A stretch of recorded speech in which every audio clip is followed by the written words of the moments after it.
नमः। तिलकायते त्रिभुवने तापत्रयोन्मूलने यद्वाक्यामृतजीवनिह जनयते स्वान्ति सतामकौतुकम् यत्र पादाब्जप्रसादकणतः कैवल्यमापद्यते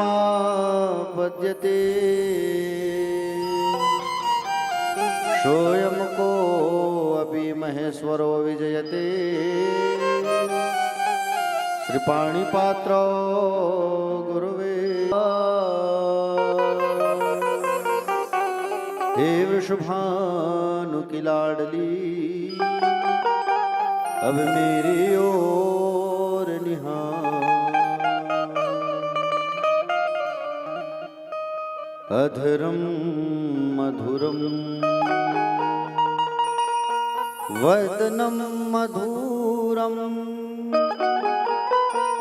नयनम मधुरम अशितम मधुरम अधरम मधुरम नयनम मधुरम नयनम मधुरम हसितम मधुरम हृदयम मधुरम गमनम मधुरम मधुराधिपतिरखिलम मधुरम यमुना मधुरा मधुरा सलिलम मधुरम कमलम मधुरम मधुराधिपतिरखिलम मधुरम सलिलम मधुरम कमलं मधुरम मधुराधिपतिरखिलं मधुरम।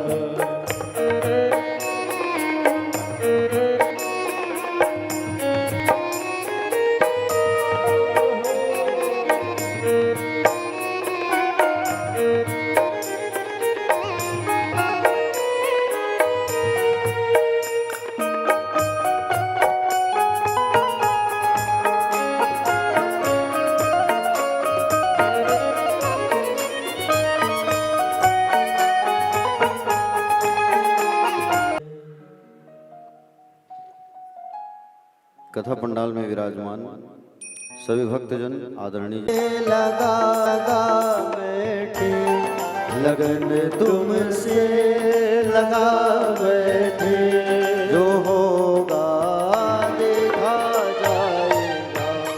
लगन तुमसे लगा बैठे लगन तुमसे लगा बैठे जो होगा देखा जाएगा। तुम्हें अपना बना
दुनिया से डरते थे तो छुप छुप याद करते थे।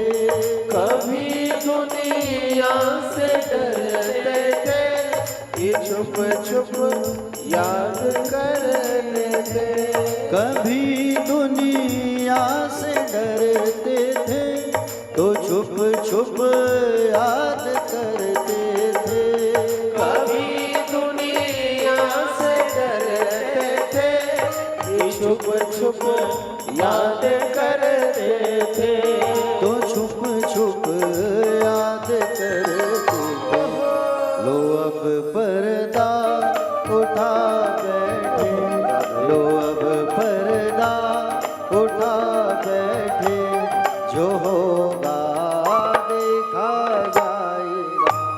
लगन तुमसे लगा बैठे, जो होगा देखा जाएगा। जो होगा देखा जाएगा। जय हो श्याम प्यारे।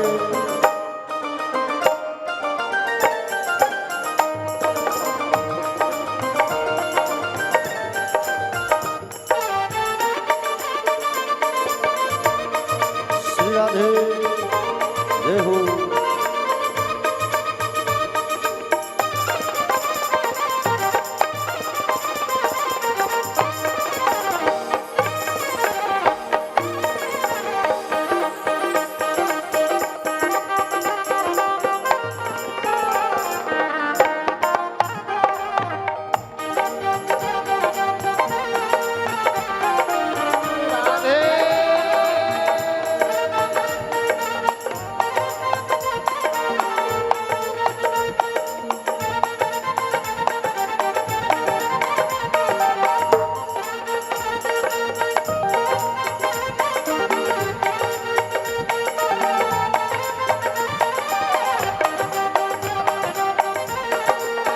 जय हो।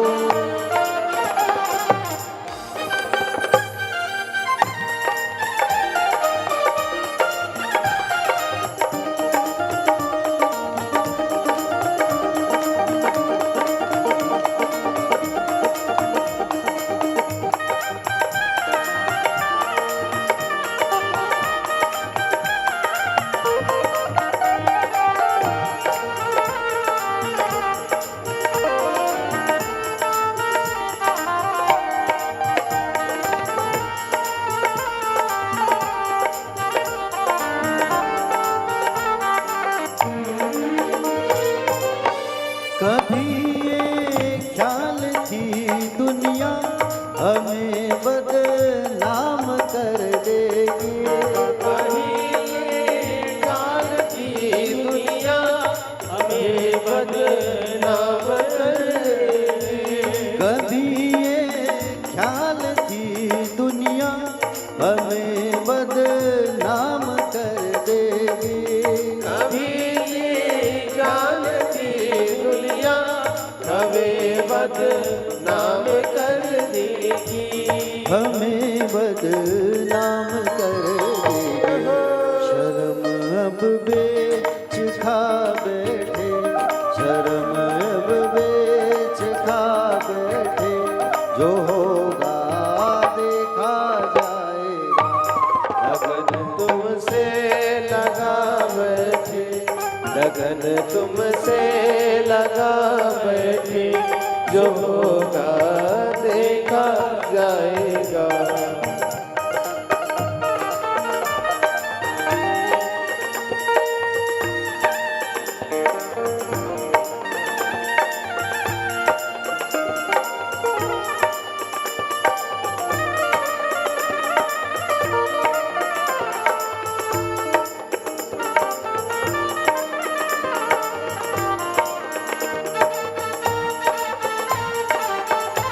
जय हो।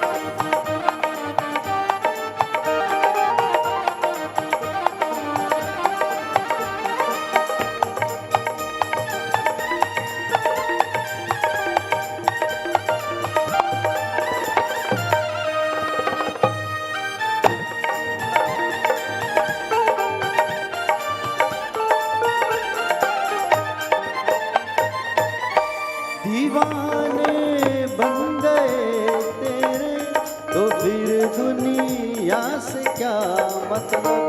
दीवाने बन गए तेरे तो फिर दुनिया से क्या मतलब।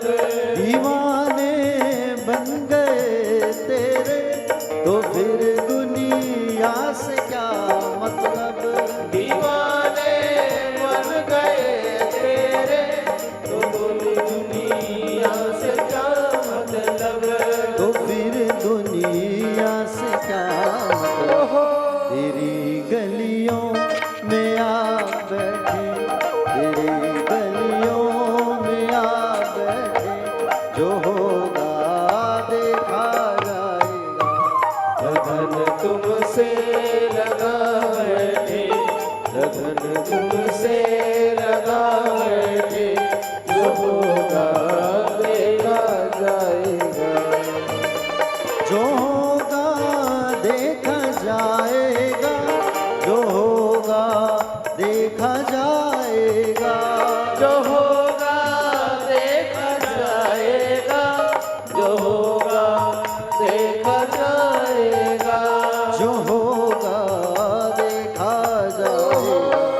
तुम्हें अपना बना बैठे, तुम्हें अपना बना बैठे, जो होगा देखा जाएगा। लगन तुमसे लगा बैठे, लगन तुमसे लगा बैठे, जो होगा देखा जाएगा। जो होगा देखा जाएगा, जो होगा देखा जाएगा। जो होगा देखा जाएगा, जो होगा देखा जाएगा। जो होगा देखा जाएगा। लगन तुमसे लगा बैठे, जो होगा देखा जाएगा। बोलिए बाकी बिहारी लाल की। एक बार दोनों हाथ उठा के सभी कहिए बड़े भाव से राधे राधे। जोर से कहिए राधे राधे। श्याम से मिला दे राधे राधे। प्यारे भक्तजन, कल राजा परीक्षित को श्राप लगा। समीक महाराज के गले में मरे हुए सांप को उन्होंने डाला था। तो समीक महाराज के पुत्र श्रृंगी जी ने श्राप दिया कि 7वें दिन में आपकी मृत्यु हो जाएगी। 7 दिन के ही आप साथी हो। तक्षक नाग आएगा और आपको डस लेगा। प्यारे भक्तजन, राजा परीक्षित जो है सारा चीज छोड़ करके अपने बड़े बेटे को राजा बना करके गंगा नदी के किनारे चले आए। और गंगा नदी के किनारे जब चले आए, प्यारे भक्तजन, गंगा नदी के किनारे आकर के सुंदर भगवान को भजने लगे, ध्यान लगाने लगे। बोले प्रभु आप कहाँ हो? गर्भ में जाकर के आप मेरी रक्षा किए थे और आज आकर के मेरी गुरु बन के आओ, मुझे ज्ञान की बातें बताओ। भगवान श्री सुखदेव जी महाराज कहे राजा परीक्षित से, और सुंदर भगवान सुखदेव जी का आगमन होने वाला है राजा परीक्षित के पास। गंगा नदी के किनारे जाकर के बैठे हैं प्यारे, और सुंदर पृथ्वी पर स्वेच्छा से भ्रमण करते हुए भगवान श्री सुखदेव जी का वहां आगमन होता है। सुखदेव जी महाराज का जैसे वहां पर आगमन हुआ प्यारे, तो सब संत जो है खड़े होकर के सम्मान करने लगे। उम्र कम है लेकिन पूजनीय है। सुखदेव भगवान की जो उम्र है वो 16 साल की, और जब राजा परीक्षित के पास गए तो 25,000 जो संत थे, कोई 100 साल के, कोई 200 साल के। हूं आपसे कहे, बोले कौन सा प्रश्न? तो पहला प्रश्न भगवान सुखदेव जी से राजा परीक्षित ने कहा कि यथा पृच्छामि संसिद्धिं योगिनां परम गुरुं पुरशिष्य यत कार्य म्रियमाणस्य सर्वथा। बोले गुरुदेव, जल्दी मरने वाले व्यक्ति को क्या करना चाहिए? ये मेरा पहला प्रश्न। परीक्षित जी ने पूछा भगवान से कि जिनके निकट अगर मृत्यु आ जाए, जो मरने वाला है, उसे क्या करना चाहिए? जब कोई व्यक्ति जब तबीयत बिगड़ जाती है तो हमारा होश हम खो देते हैं, क्या करें, कहाँ लेके जाएं, कैसा करें? तो उस स्थिति में अगर मालूम चल जाए कि उनकी मृत्यु होने वाली है, तो जिनकी मृत्यु होने वाली है महाराज, उन्हें क्या करना चाहिए? जल्दी मरने वाले व्यक्ति को। इतना सुंदर प्रश्न किया राजा परीक्षित ने। राजा परीक्षित ने ये नहीं पूछा कि मैं मरने वाला हूं, मैं क्या करूं, मेरी मृत्यु है, मैं 7वें दिन मरने वाला हूं, मुझे क्या करना है, ये नहीं पूछा उन्होंने। उसने ये पूछा कि संसार में जिनके पास अगर मृत्यु आ जाए प्रभु, उन्हें क्या करना चाहिए? सुखदेव भगवान ने कहा, राजन तुमने बड़ा अच्छा प्रश्न किया है, बहुत सुंदर प्रश्न किया है। वरीयानेस्त प्रश्न कृतो लोक हितम नृपा आत्मवित्सम्मता पुंखाम श्रोतव्यादिषु याः परा। हे राजन, जन कल्याण के लिए, लोक कल्याण के लिए तुमने बहुत अच्छा प्रश्न किया है। इतना अच्छा प्रश्न किया तुमने।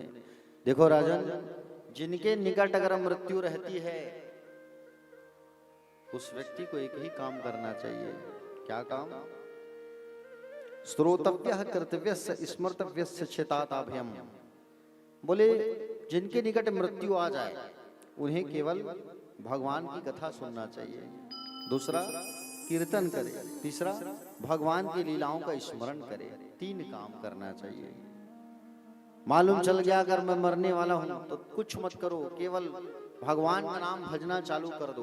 अंतिम समय में अगर आप भगवान का नाम भजना चालू कर दोगे तो एक बात मान के चलो कि आपकी तत्काल मुक्ति हो जाएगी, मोक्ष हो जाएगी। आप आवागमन के चक्कर से आपकी मुक्ति हो जाएगी। अगर आपने भगवान का नाम स्मरण कर लिया, अगर आपने भगवान का नाम भज लिया, तो जितना हो सके जल्दी मरने वाले व्यक्ति को केवल एक ही काम करना चाहिए, भगवान का नाम सुनना चाहिए, भगवान का कीर्तन करना चाहिए, भगवान का संकीर्तन करना चाहिए। समझ रहे हो ना? भगवान श्री सुखदेव जी महाराज ने कहा, राजन हर कार्य में भगवान का नाम भजना चाहिए। कर से कर्म करहु विधि नाना, मन राखहु जहां कृपा निधाना। प्रत्येक कार्यों पर चलते फिरते, उठते बैठते, खाते पीते, सोते नाचते गाते, प्रत्येक परिस्थिति में हमको भगवान का नाम भजना चाहिए, गोविंद का नाम भजना चाहिए। मालूम चल गया मरने वाले हैं तो कुछ मत करो, केवल गोविंद गोविंद कहो, राम कृष्ण कहते रहो। मन को गोविंद के चरणों में बांधने का प्रयास करो। राजा परीक्षित ने कहा कि बोले प्रभु, बोले हम मन को गोविंद के चरणों में कैसे लगाना चाहिए? तो कहा उसके लिए 3 काम करो। 4 काम। क्या 4 काम? जिता सुनो जित श्वासो जित संगो जित इंद्रिया स्थूले भगवती रूपी मन संदारे। बोले क्या? इसके लिए तुम्हें आसन को जीतना होगा। मन को गोविंद के चरणों में लाने के लिए आसन को पहले जीतना होगा। आसन मतलब होता है जिसमें आप बैठ के माला जप करते हो। एक स्थान में बैठने की आदत डालना पड़ेगा, और एक स्थान में बैठने की जब हम आदत डालेंगे तो हमारा मन जो है भगवान की ओर जाएगा। बैठेंगे तभी 2-4 माला जप पाएंगे, और बैठे ही नहीं पाएंगे तो फिर भगवान का माला कैसे जपे, भगवान का कथा कैसे सुने, भगवान का कीर्तन कैसे करे? तो एक स्थान में बैठने का आदत डालना चाहिए। दूसरा, जित श्वासो, बोले प्रातः काल ब्रह्म मुहूर्त में उठ करके, सुंदर ब्रह्म मुहूर्त में उठ करके सुंदर स्नान करें, प्राणायाम करें। ब्रह्मरंध्र से बुद्धि की शुद्धि होती है और मानसिक चिंता मिट जाती है, शरीर स्वस्थ रहता है प्रातः काल की हवा से, प्रातः काल उठने से। समझ रहे हो नहीं? तीसरा, बोले संग को जीतो। हमेशा अच्छे व्यक्तियों का संग करना चाहिए, बुरे व्यक्तियों का संग हमको नहीं करना चाहिए। जब हम अच्छे व्यक्तियों का संग करेंगे प्यारे भक्तजन, और जब हम अच्छे व्यक्तियों का संग करेंगे तो हमारा जो आगे भी जो है अच्छा रहेगा प्यारे। चौथा बात है इंद्रियों को जितना। चौथा बात है इंद्रियों को जितना। इंद्रियों को जितना बहुत जरूरी है प्यारे। इंद्रियों को वश में करना। इंद्रियां क्या है? हाँ, हमारा आंख, हमारा कान, हमारा त्वचा, हमारा जीभ, यही तो है। हाँ, समझ रहे हो ना प्यारे भक्तजन? इंद्रियों को जितना अत्यंत आवश्यकता होता है प्यारे, इंद्रियों को जिसने संयमित नहीं किया उसका जीवन आदर्श नहीं बन सकता। आंख कहती है कि चलो कुछ अच्छा देखें, जीभ कहती है चलो कुछ अच्छा खाएं, ये जीभ कहती है स्वाद लेती है, आज ये सब्जी खाएं कल वो सब्जी खाएंगे। लेकिन इस जीभ को अगर मना लोगे कि नहीं भैया दाल भात ही हमारे यहाँ है और दाल भात ही खाएंगे, तो ये जीभ मान जाएगा। हम लोग इंद्रियों के वश में हो जाते हैं। इंद्रियों को आप अपने वश में करो। हाँ, समझ रहे हो ना प्यारे भक्तजन? सुखदेव भगवान ने कहा कि देखो राजन, भगवान का एक स्थान पर बैठ करके चिंतन मनन करना चाहिए प्यारे। इसी से कल्याण होता है, इसी में सबका कल्याण है और इसी में सबका मोक्ष है प्यारे। राजा परीक्षित ने पूछा, बोले प्रभु भगवान सृष्टि को बनाते कैसे हैं? इस सृष्टि को भगवान ने निर्माण कैसे किया है, मैं जानना चाहता हूँ, बताइए मुझे। तब कहा कि बोले बहुत अच्छा प्रश्न किया है तुमने। हाँ? देखो सबसे पहले इस संसार पर कुछ भी नहीं था। सबसे पहले यहाँ बोले स्थावर जंगम अंडज उद्भिद स्वेरज जरायु कुछ भी नहीं था यहाँ। समझ रहे हो? यहाँ पर केवल जल ही जल था। संस्कृत में जल को कहते हैं नार। जल ही जल था और उस पर अयन करने लगे भगवान नारायण। भगवान का नाम हुआ नारायण और नारायण की इच्छा हुई कि मैं एक से अनेक हो जाऊं। और जब एक से अनेक हो जाऊं ऐसा उनके मन में जब बात आया, तो भगवान नारायण ने क्या किया? अपनी नाभि से कमल का पुष्प भगवान ने भेंट किया, प्राकट्य किया। और कमल का जो पुष्प है, कमल का पुष्प जब प्राकट्य हुआ तो प्यारे भक्तजन, कमल का पुष्प जैसे प्राकट्य हो तो कमल के पुष्प से ब्रह्मा जी की उत्पत्ति हुई। और ब्रह्मा की जब उत्पत्ति हुई तो ब्रह्मा जी को दिखाई नहीं दे रहा था, केवल सुनाई दे रहा था दो शब्द, तप तप तप तप तप तप करो, तप करो, तप तप तप तप तप। और ब्रह्मा जी तप करने लगे कई हजार साल तक। और कई हजार साल तक जब ब्रह्मा जी तपस्या की, तपस्या पूर्ण हुई, तब कमल के डंठल से नीचे उतरने लगे। और कमल के डंठल से जब नीचे उतरे तब उन्होंने देखा, क्या देखा कि बोले सुंदर शेष नाग की सैया पर नारायण भगवान विश्राम कर रहे हैं। प्रणाम किया। भगवान ने कहा, भगवान ने उन्हें उपदेश दिया। क्या उपदेश दिया? भगवान ने उन्हें सुंदर भागवत का उपदेश दिया। अहमेवास्मेवाग्रे नान्यदत सत परम पश्चादहं यदि तच्च शिष्येत सोऽस्म्यहम् ऋते अर्थयत प्रतीयेत न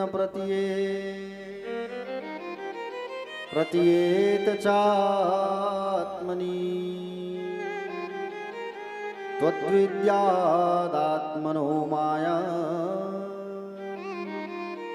यथा भासो यथा तमः यथा महान्ति भूतानि भूतेषु चवचेष्वणु प्रविष्टान्यप्रविष्टानि तथा तेषु न तेष्वहम्। एतावदेव देव जिज्ञास्यम् तत्त्वजिज्ञासुनात्मना अन्वयव्यतिरेकाभ्याम् यत्सात् सर्वत्र सर्वदा।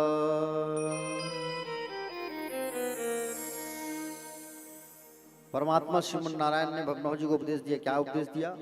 देखो ब्रह्मा जी, सारी सृष्टि में केवल मैं ही था। सृष्टि के बनने के बाद और सृष्टि के बचने के बाद भी केवल मैं ही रहता हूं। सृष्टि के बिगड़ जाने पर भी जो बचता है वो भी मेरी इच्छा से होता है। हाँ? जो होता है वो मेरी इच्छा से होता है। सृष्टि को बनाने वाला मैं हूँ और उजाड़ने वाला भी मैं हूँ, प्रलय करने वाला भी मैं हूँ, पालन करने वाला भी मैं ही हूँ। ऐसा सुंदर ब्रह्मा जी को उपदेश देने लगे। इस प्रकार दुनिया में सबसे पहले नारायण ही थे। बनने के बाद नारायण और बिगड़ने के बाद भी जो बचता है वो भी केवल नारायण है। संसार में जो चीज नहीं है फिर भी वो दिखाई देती है, और जो होने पर भी दिखाई नहीं देती उसे मेरी माया समझो तुम। यथा महांत भूतानि भूतेषु चावचस्मृणु प्रविष्टान्य प्रविष्टानि तथा तेषु न तेष्वहम्। पृथ्वी, जल, तेज, वायु, आकाश, इन 5 तत्वों से मिलकर के दुनिया बनती है। चित जल पावक गगन समीरा पंच रचित अति अधम शरीरा। चींटी भी 5 तत्वों से मिलकर के बनती है, कुत्ता भी 5 तत्वों से मिलकर के बनता है, मनुष्य भी 5 तत्वों से मिलकर के बनता है। लेकिन ये 5 तत्व हमारे शरीर के भीतर भी है और बाहर भी है। भीतर भी है और बाहर भी है प्यारे। ऐसे ही मैं दुनिया में रहकर दुनिया से अलग हूं और अलग रहकर भी सारी दुनिया में मैं व्याप्त हूं। ये ब्रह्मा जी को उपदेश दिया। आत्मा के तत्वों को समझने वाले जिज्ञासुओं को यही समझ लेना पर्याप्त है। अनेक रूप से जो सर्वत्र विद्यमान है वो ही दिव्य आत्मा है। भगवान ने उपदेश दिया और कहा कि बोले आज से तुम्हारा नाम होगा विधाता। भगवान नारायण ने क्या दिया? कहा ब्रह्मा को, बोले आज से आप होंगे क्या? विधाता। जो मैंने तुम्हें उपदेश दिया इसका नाम है भागवत। आपको स्पष्ट बता दूं मैं, भागवत के 4 अर्थ होते हैं प्यारे। भागवत के 4 अर्थ होते हैं। भगवान का जो हो जाए वो है भागवत। भगवान का जो हो जाए, भागवत के 4 अर्थ प्यारे, ध्यान से सुनना। भगवान का जो हो जाए वो है भागवत। भगवान के भक्त का नाम है भागवत। भगवान के निवास का नाम है भागवत। भगवान के उपदेश का नाम है भागवत। और भगवान के प्रियजनों का नाम है भागवत। और भगवान से जो संबंध जोड़ लेता है वो भी हो जाता है भागवत। अगर आप भगवान से संबंध जोड़ लेंगे तो आप भी हो जाएंगे भागवत। सुखदेव भगवान ने कहा राजा परीक्षित से कि बोले परीक्षित एक बात बताओ। बोले कुछ पूछना चाहते हैं। बैठिए, बैठो बैठो। बोले प्यारे, भगवान श्री सुखदेव जी ने कहा परीक्षित एक बात बताओ। बोले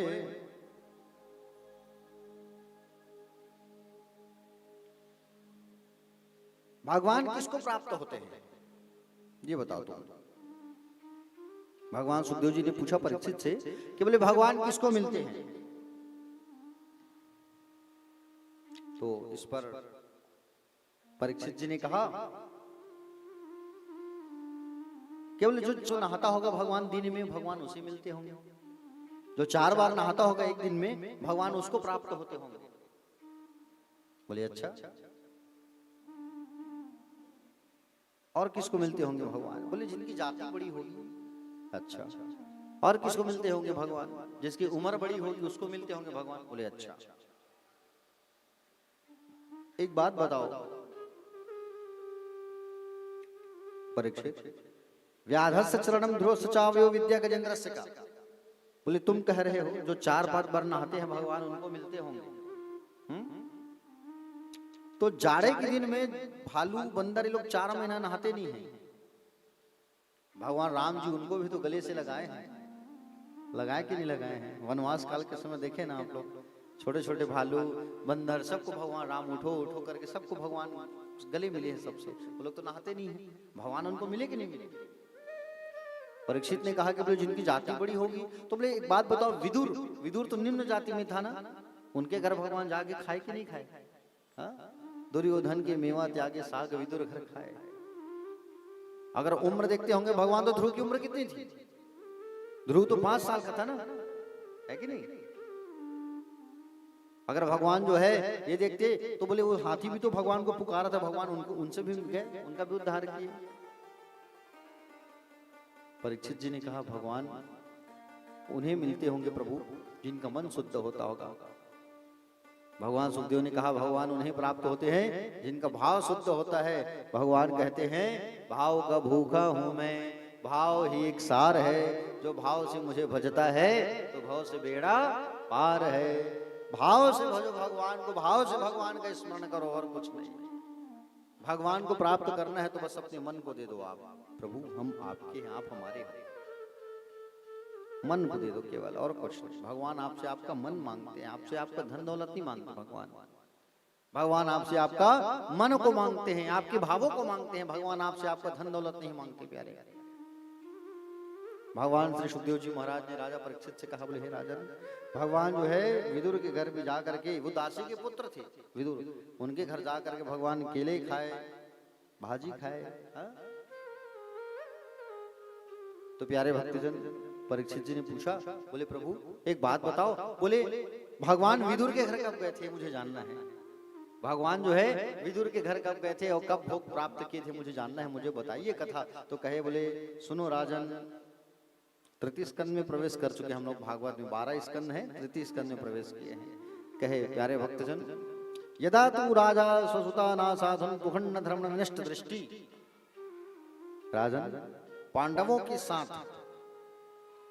के साथ जब कौरव अन्याय कर रहे थे, लाक्षागृह में जलाने का षड्यंत्र किया जा रहा था पांडवों को, और लाक्षागृह में जलाने का षड्यंत्र किया जा रहा था, तब कौरवों के पिता धृतराष्ट्र के पास विदुर जी जाकर के बैठे। विदुर जी महामंत्री, और विदुर जी जाकर के कहे क्या समझाए। बोले मैं मंत्री होने के नाते नहीं, एक भाई होने के नाते नहीं,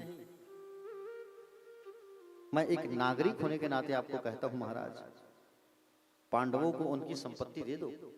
पांडवों के साथ जो अन्याय होने वाले हैं उसे आप बंद करा दो, ये गलत बात है। ये पांडवों के साथ जो अत्याचार हो रही है उसे मत होने दो। पांडव कमजोर नहीं है महाराज, पांडव आपका तो आदर करते हैं, उनकी जो संपत्ति है वो उन्हें दे दो महाराज। आप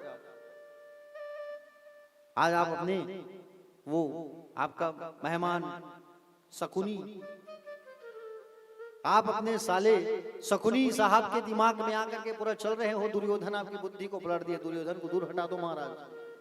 अगर एक व्यक्ति परिवार को गंदा कर रहा है तो परिवार से उसे दूर हटा दो। एक व्यक्ति अगर परिवार को गंदा कर रहा है तो परिवार से दूर हटा दो। एक व्यक्ति नगर को गंदा कर रहा है तो नगर से हटा दो, बाकी तो सुख से रहेंगे। वृक्ष की डंगाली अगर सड़ गई है तो काट के फेंक दो, बाकी वृक्ष तो ठीक रहेगा। अब उसके चक्कर में वो भी सड़ जाएगा, क्या मतलब।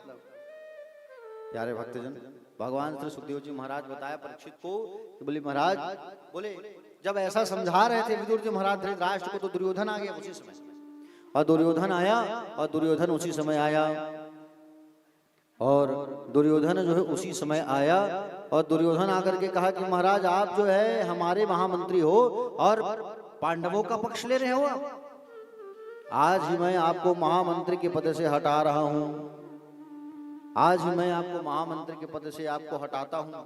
विदुर जी कहे तुम क्या हटाओगे मुझे, मैं खुद हट जाता हूं। तुम क्या हटाओगे, मैं तुम्हारे यहाँ खुद ही नहीं रहना चाहता। ऐसा कह करके निकल गए विदुर जी महाराज अपनी पत्नी को लेके।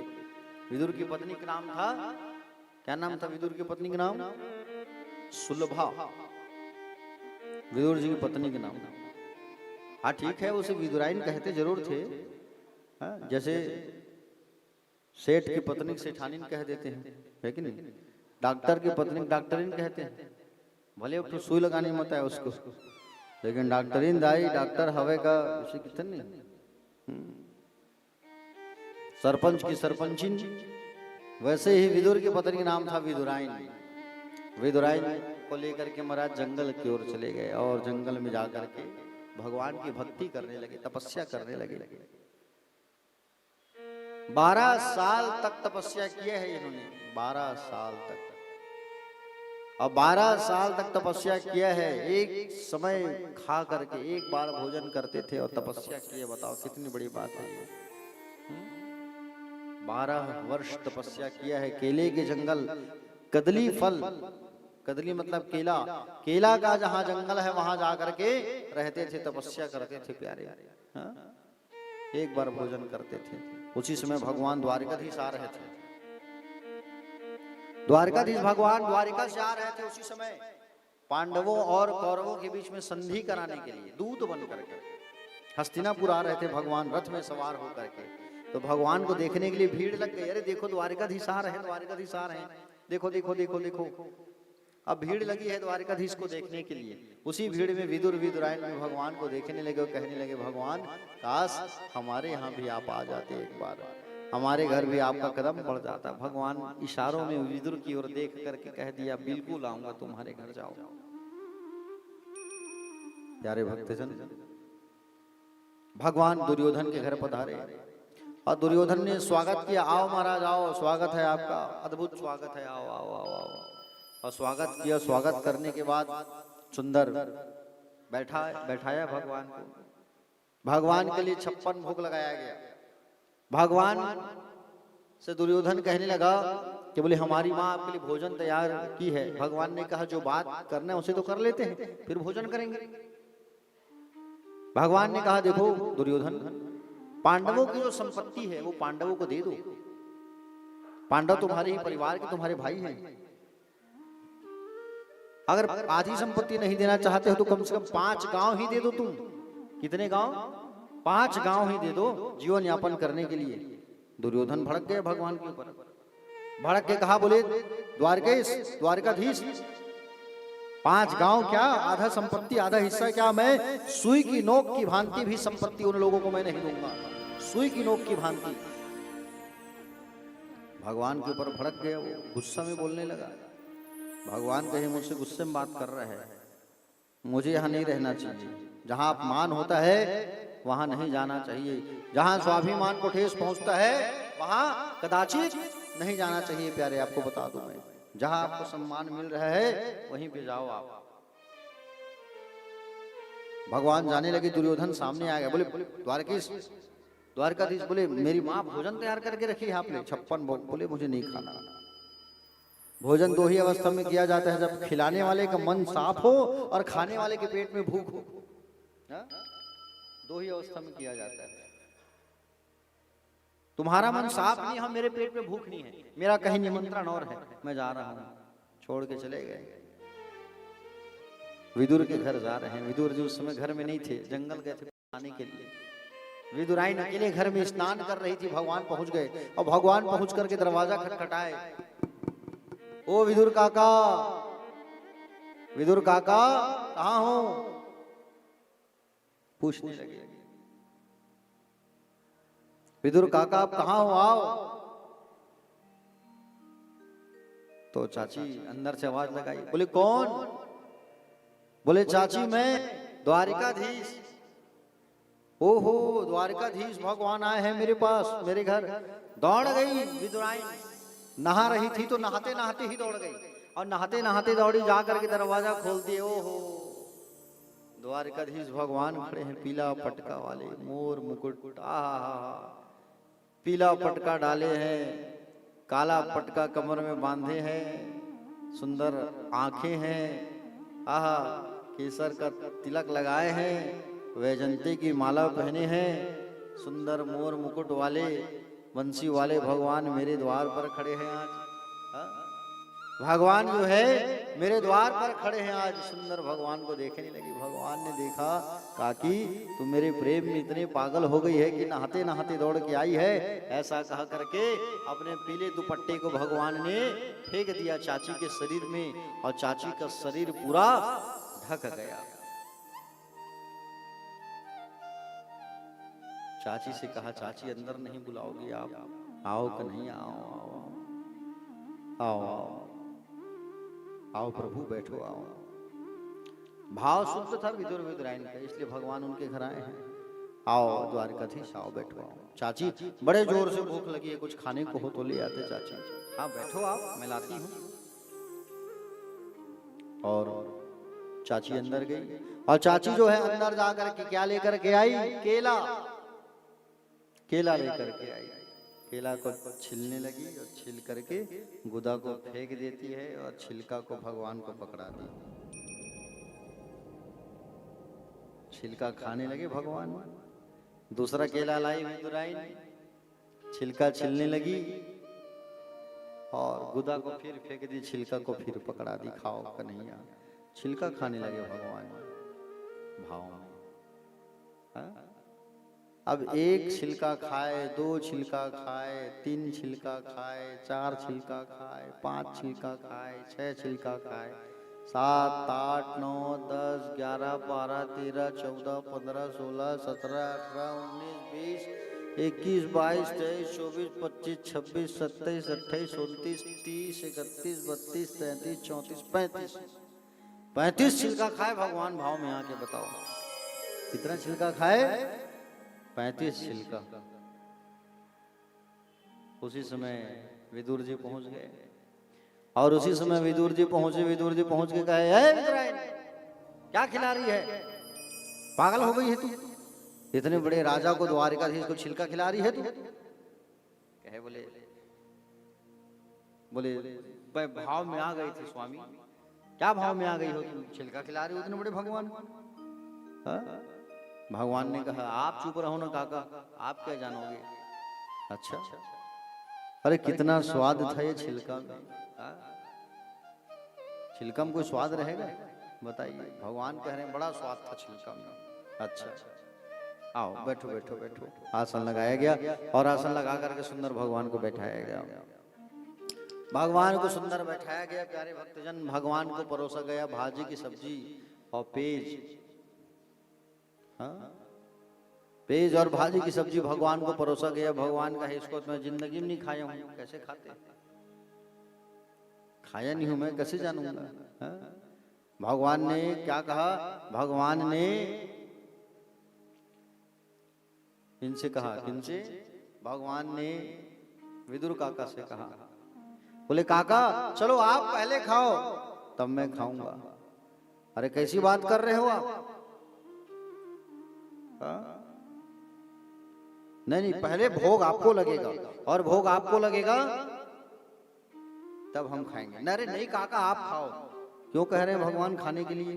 क्योंकि काका जो है जब खाएंगे तब भतीजा जो है देखेगा खाते कैसे हैं। भाजी खाए नहीं है बेचारा कभी, है कि नहीं? तब काका जो है उठा करके मड़िया पेज को पीने लगे और भाजी को खाने लगे।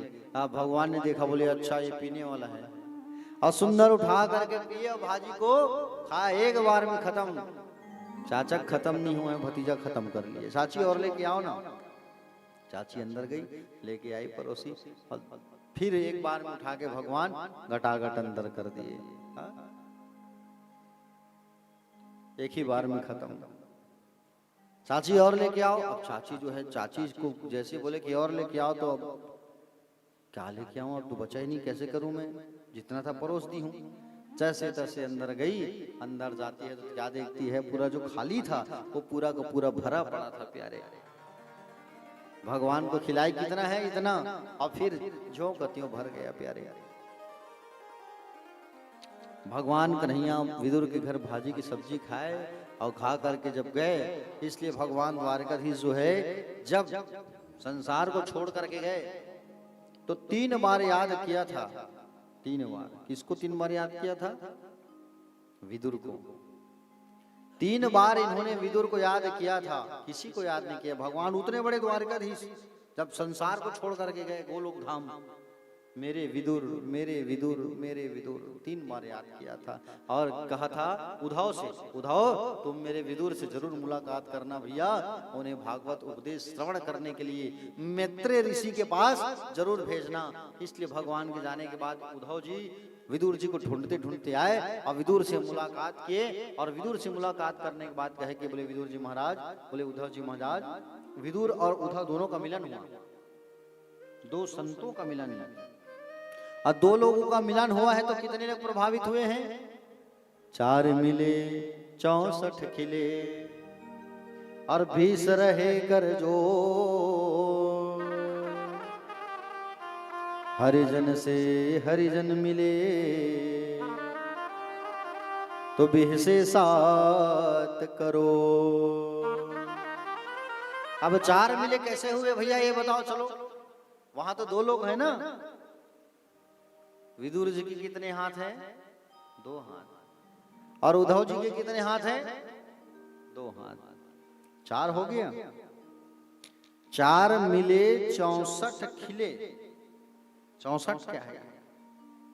32 दांत उद्धव के हैं और 32 दांत विदुर के हैं। 4 मिले 64 खिले, 20 रहे कर जोड़। 20 क्या है? 10 उंगलियां उनकी है, 10 उंगलियां उनकी है। हरिजन से हरिजन मिले। हरिजन मतलब हरि के प्यारे, हरि के लाडले। हाँ? तो 20 से 7 करोड़। 7 करोड़ क्या होगा बताओ? 2 आदमी के मिलने से 7 करोड़ कैसे क्या होगा? 3.5 करोड़ रोम होता है हमारे शरीर में। कितने करोड़? 3.5 करोड़ रोम होता है। 3.5 और 3.5 7 हो गया। 4 मिले 64 खिले, 20 रहे कर जोड़। हरिजन से हरिजन मिले तो बेहिसे 7 करोड़। 2 के मिलने से इतने लोग प्रभावित हुए हैं, बताइए आप। दोनों संत हैं, एक ज्ञानी और एक नीतिज्ञ। हाँ? विदुर जी पूछे उद्धव से कि बोले द्वारकाधीश भगवान कैसे हैं? उद्धव जी तब बताया कि बोले वो तो अपने परम पद धाम चले गए हैं, हम सब को छोड़ करके चले गए हैं महाराज। लेकिन जाते जाते उन्होंने आपको याद किया है, खूब आपको बहुत याद किया है। जाते जाते उन्होंने 3 बार और कहा है कि मैत्रेय ऋषि के आश्रम चले जाना कथा सुनने के लिए। आप मैत्रेय ऋषि के आश्रम जाइए। तो विदुर जी महाराज कहाँ गए? मैत्रेय ऋषि के आश्रम भागवत उपदेश, भागवत कथा सुनने के लिए। और यहां से प्रारंभ हुआ मैत्रेय और विदुर का संवाद। हाँ? विदुर और मैत्रेय का संवाद यहां से प्रारंभ हुआ प्यारे। भगवान श्री सुखदेव जी महाराज कहने लगे राजा परीक्षित से, बोले हे राजन, सुंदर विदुर जी महाराज गए मैत्रेय ऋषि के पास प्यारे, और सुंदर भागवत कथा रसपान करने लगे। भगवान श्री सुखदेव जी महाराज राजा परीक्षित को बताया कि आगे सृष्टि का विस्तार कैसे हुआ। जब ब्रह्मा जी खूब तपस्या किए, भगवान ने उनको उपदेश दिया, लेकिन उस समय पृथ्वी को एक राक्षस जो है पाताल में ले गया था। समझ रहे हो ना? उसका नाम है हिरण्याक्ष। कश्यप ऋषि की पत्नी दिति और अदिति। अदिति जो है देवताओं की मां है और दिति जो है राक्षसों की मां है। एक बार कश्यप ऋषि से सायंकाल उनकी पत्नी दिति आके कहते कि हम आपके साथ बोले संभोग क्रिया करना चाहते हैं। इस पर ऋषि ने मना किया कि बोले देवी ये समय जो है, बोले सायं का जो समय है, इस समय भगवान शंकर अपने गणों के साथ में विचरण करते हैं। हा? ये काम सुख के लिए उपयुक्त नहीं है। काम सुख का समय नहीं है सायंकाल। हाँ? इस समय अगर काम सुख किया गया तो गर्भ में शिशु नहीं भूत प्रेतों का आगमन होता है। समझो बात को। माता दिति जो है एकदम भयभीत हो गई, बोले मुझे दुराचारी पुत्र नहीं, मुझे तो सुशील पुत्र चाहिए। ऋषि बोले कि बोले तुमने जिद किया है और सायंकाल के समय तुमने काम सुख का जिद किया है, इसलिए तुम्हारे गर्भ से 2 दैत्य का जन्म होगा, कहे 2 राक्षस का। दिति चरणों में गिर गई कश्यप जी महाराज के, बोले महाराज 2 राक्षस होंगे लेकिन मुझे सुशील पुत्र चाहिए। तो कहा जाओ पौत्र जो होगा वो गुणवान होगा।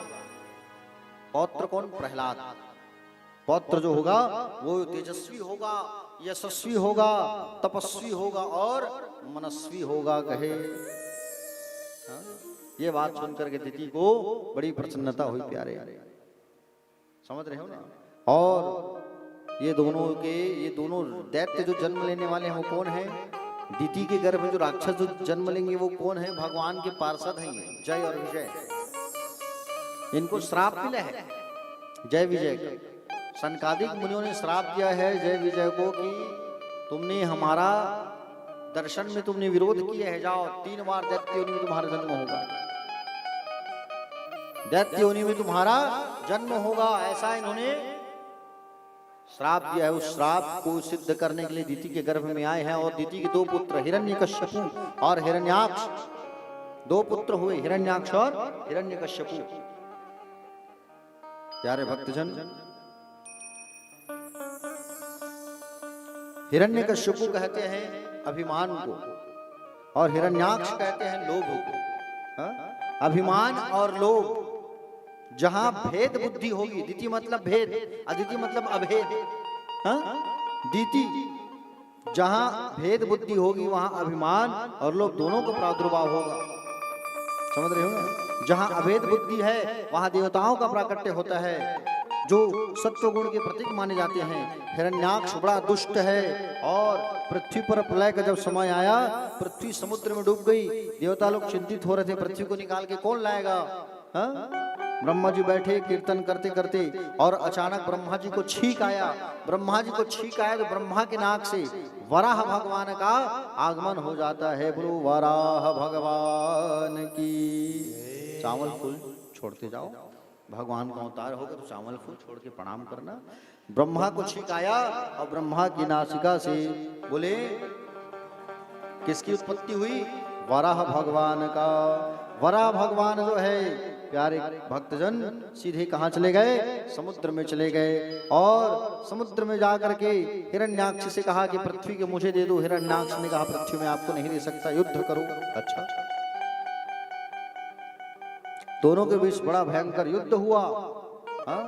और युद्ध इतना बड़ा भयंकर हुआ, युद्ध करते करते करते करते करते भगवान हिरण्याक्ष ने उसका सिर ही धड़ से अलग कर दिया। भगवान ने ऐसा मारा उसको और हिरण्याक्ष की मृत्यु हुई। भगवान जो है पृथ्वी को अपने दांतों पर रख करके ऊपर लेकर के आया। और ऊपर लेकर के जब आए पृथ्वी को, तो पृथ्वी मैया को दांत में जब लेके आ रहे थे, देखिए ना हिरण्याक्ष भगवान, वराह भगवान देखे हो नहीं आप लोग? शुकर रूप में अवतार लिया भगवान ने। तो पृथ्वी को दांतों में रख करके जब ऊपर लेकर के आए तो पृथ्वी मैया हिल रही थी। अब पृथ्वी मैया जब हिल रही थी तो पृथ्वी मैया गर्भवती हो गई। उनका जो बेटा हुआ उसका नाम पड़ा भौम। क्या नाम पड़ा? भौम। पृथ्वी को अहंकार आ गया कि भगवान मेरे बिना एक पग आगे नहीं बढ़ सकते, भगवान मेरे बिना कुछ नहीं कर सकते, मेरे बिना सृष्टि का निर्माण ही नहीं हो सकता। भगवान लेके चले गए उन्हें कहां? वृंदावन। और वृंदावन धाम लेकर के जब गए तब दिखाया, देख तेरे आने से मैंने पहले सब चीज व्यवस्था कर दिया है। पृथ्वी का अहंकार टूट गया। भगवान जो है वृंदावन को पहले ही बसा के रख दिए हैं। धन धन वृंदावन धाम, धन धन वृंदावन राजधानी, धर्म कर्म जहां बटत जेवरी और मुक्ति जहां भरे पानी। वृंदावन की महिमा अपरंपार है प्यारे।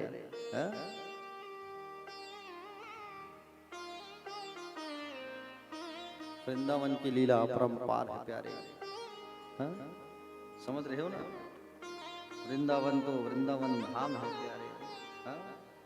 समझ रहे हो ना? वृंदावन की लीला प्यारे कोई न जाने।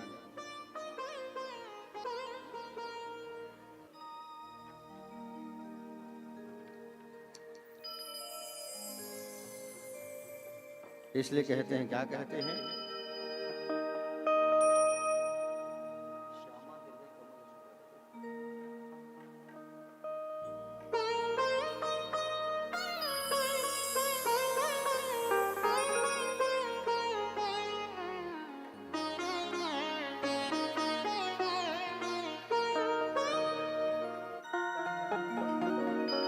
श्याम हृदय कमल सो प्रकटो,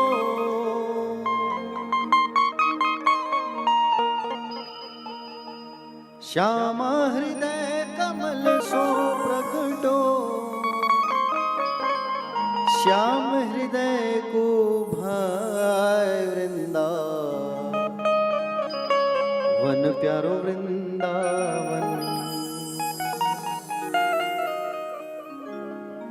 वृंदावन प्यारो वृंदावन, वृंदावन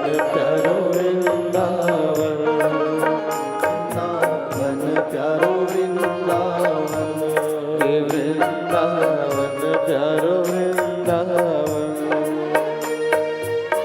श्याम हृदय कमल सो प्रकटो, श्याम हृदय कमल सो प्रकटो, श्याम हृदय कमल सो प्रकटो, श्याम हृदय कमल सो प्रकटो, श्याम हृदय को भावे वृंदावन प्यारो वृंदावन, हे वृंदावन प्यारो वृंदावन, वृंदावन प्यारो वृंदावन। हे वृंदावन प्यारो वृंदावन। जय हो।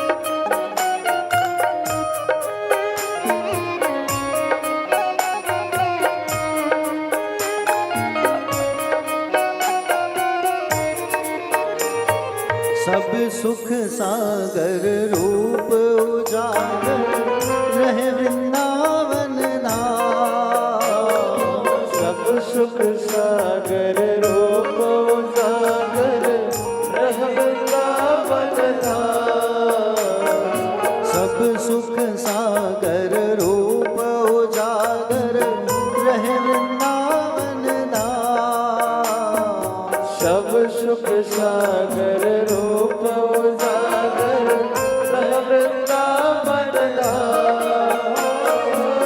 रूप को स्वामी प्रकट कियो जहाँ, रूप को स्वामी प्रकट कियो जहाँ, रूप को स्वामी प्रकट कियो जहाँ, रूप को स्वामी प्रकट लियो जहाँ, जहाँ गोविंद रूप निधान वृंदावन प्यारो वृंदावन, हे वृंदावन प्यारो वृंदावन, वृंदावन प्यारो वृंदावन।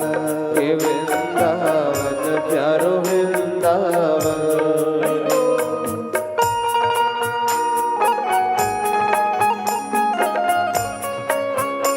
श्री राधे।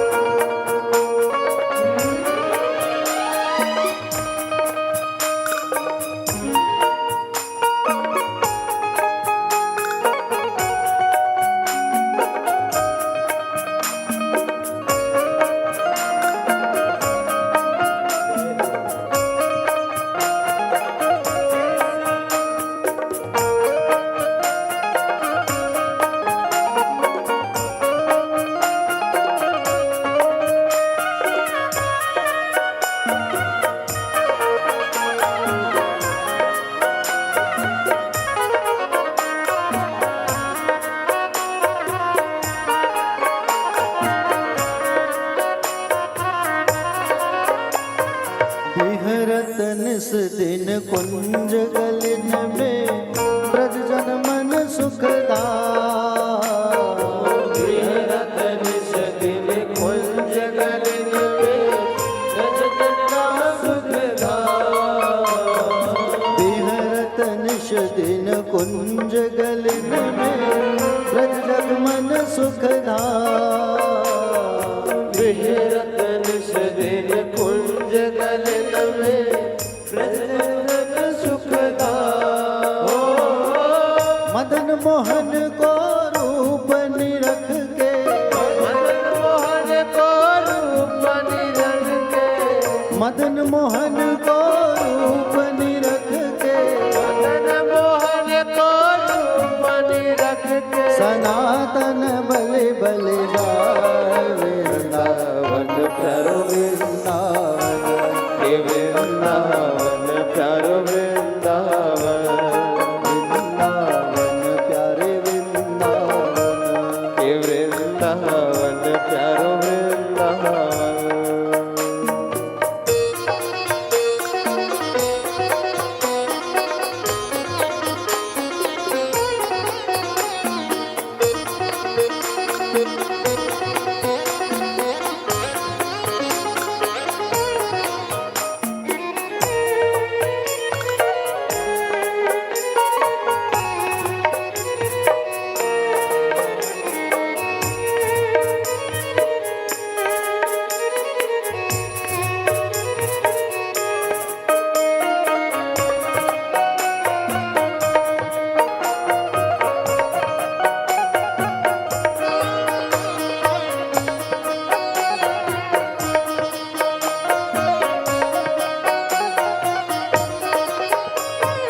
गोपी ग्वाल सब ही और धारे, प्यारो गोपीना। सब हिलोर धारे प्यारो गोपीना, गोपी ग्वाल सब ही और धारे, प्यारो गोपीना। गोपी ग्वाल सब हिलोर धारे प्यारो गोपीना। मधुसूदन जिन कंठ लगायो, मधुसूदन निज कंठ लगायो, मधुसूदन जिन कंठ लगायो, मधुसूदन निज कंठ लगायो। तो हो रही जय जयकार। वृंदावन प्यारो वृंदावन, हे वृंदावन प्यारो वृंदावन, वृंदावन प्यारो वृंदावन, हे वृंदावन प्यारो वृंदावन।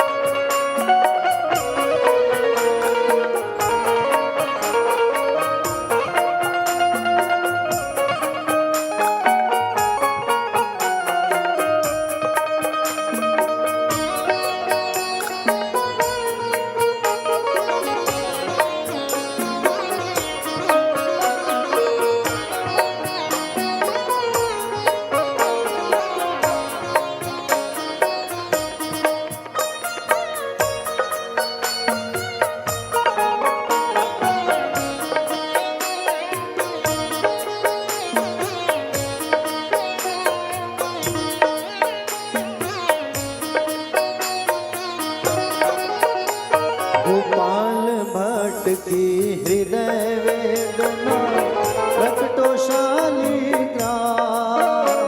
गोपाल भट्ट की हृदय वेदना प्रकटोशाली ग्राम। श्री गोपाल भट्ट की हृदय वेदना, प्रकटोशाली ग्राम। गोपाल भट्ट की हृदय वेदना प्रकटोशाली ग्राम।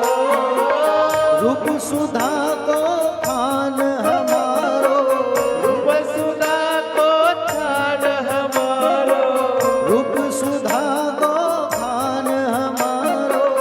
रूप सुधा को थान हमारो। श्री राधा रमण जुलाल,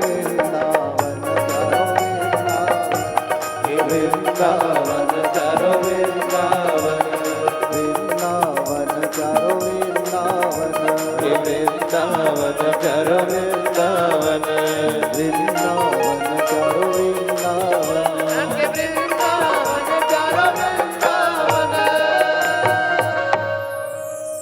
श्री वृंदावन प्यारो वृंदावन।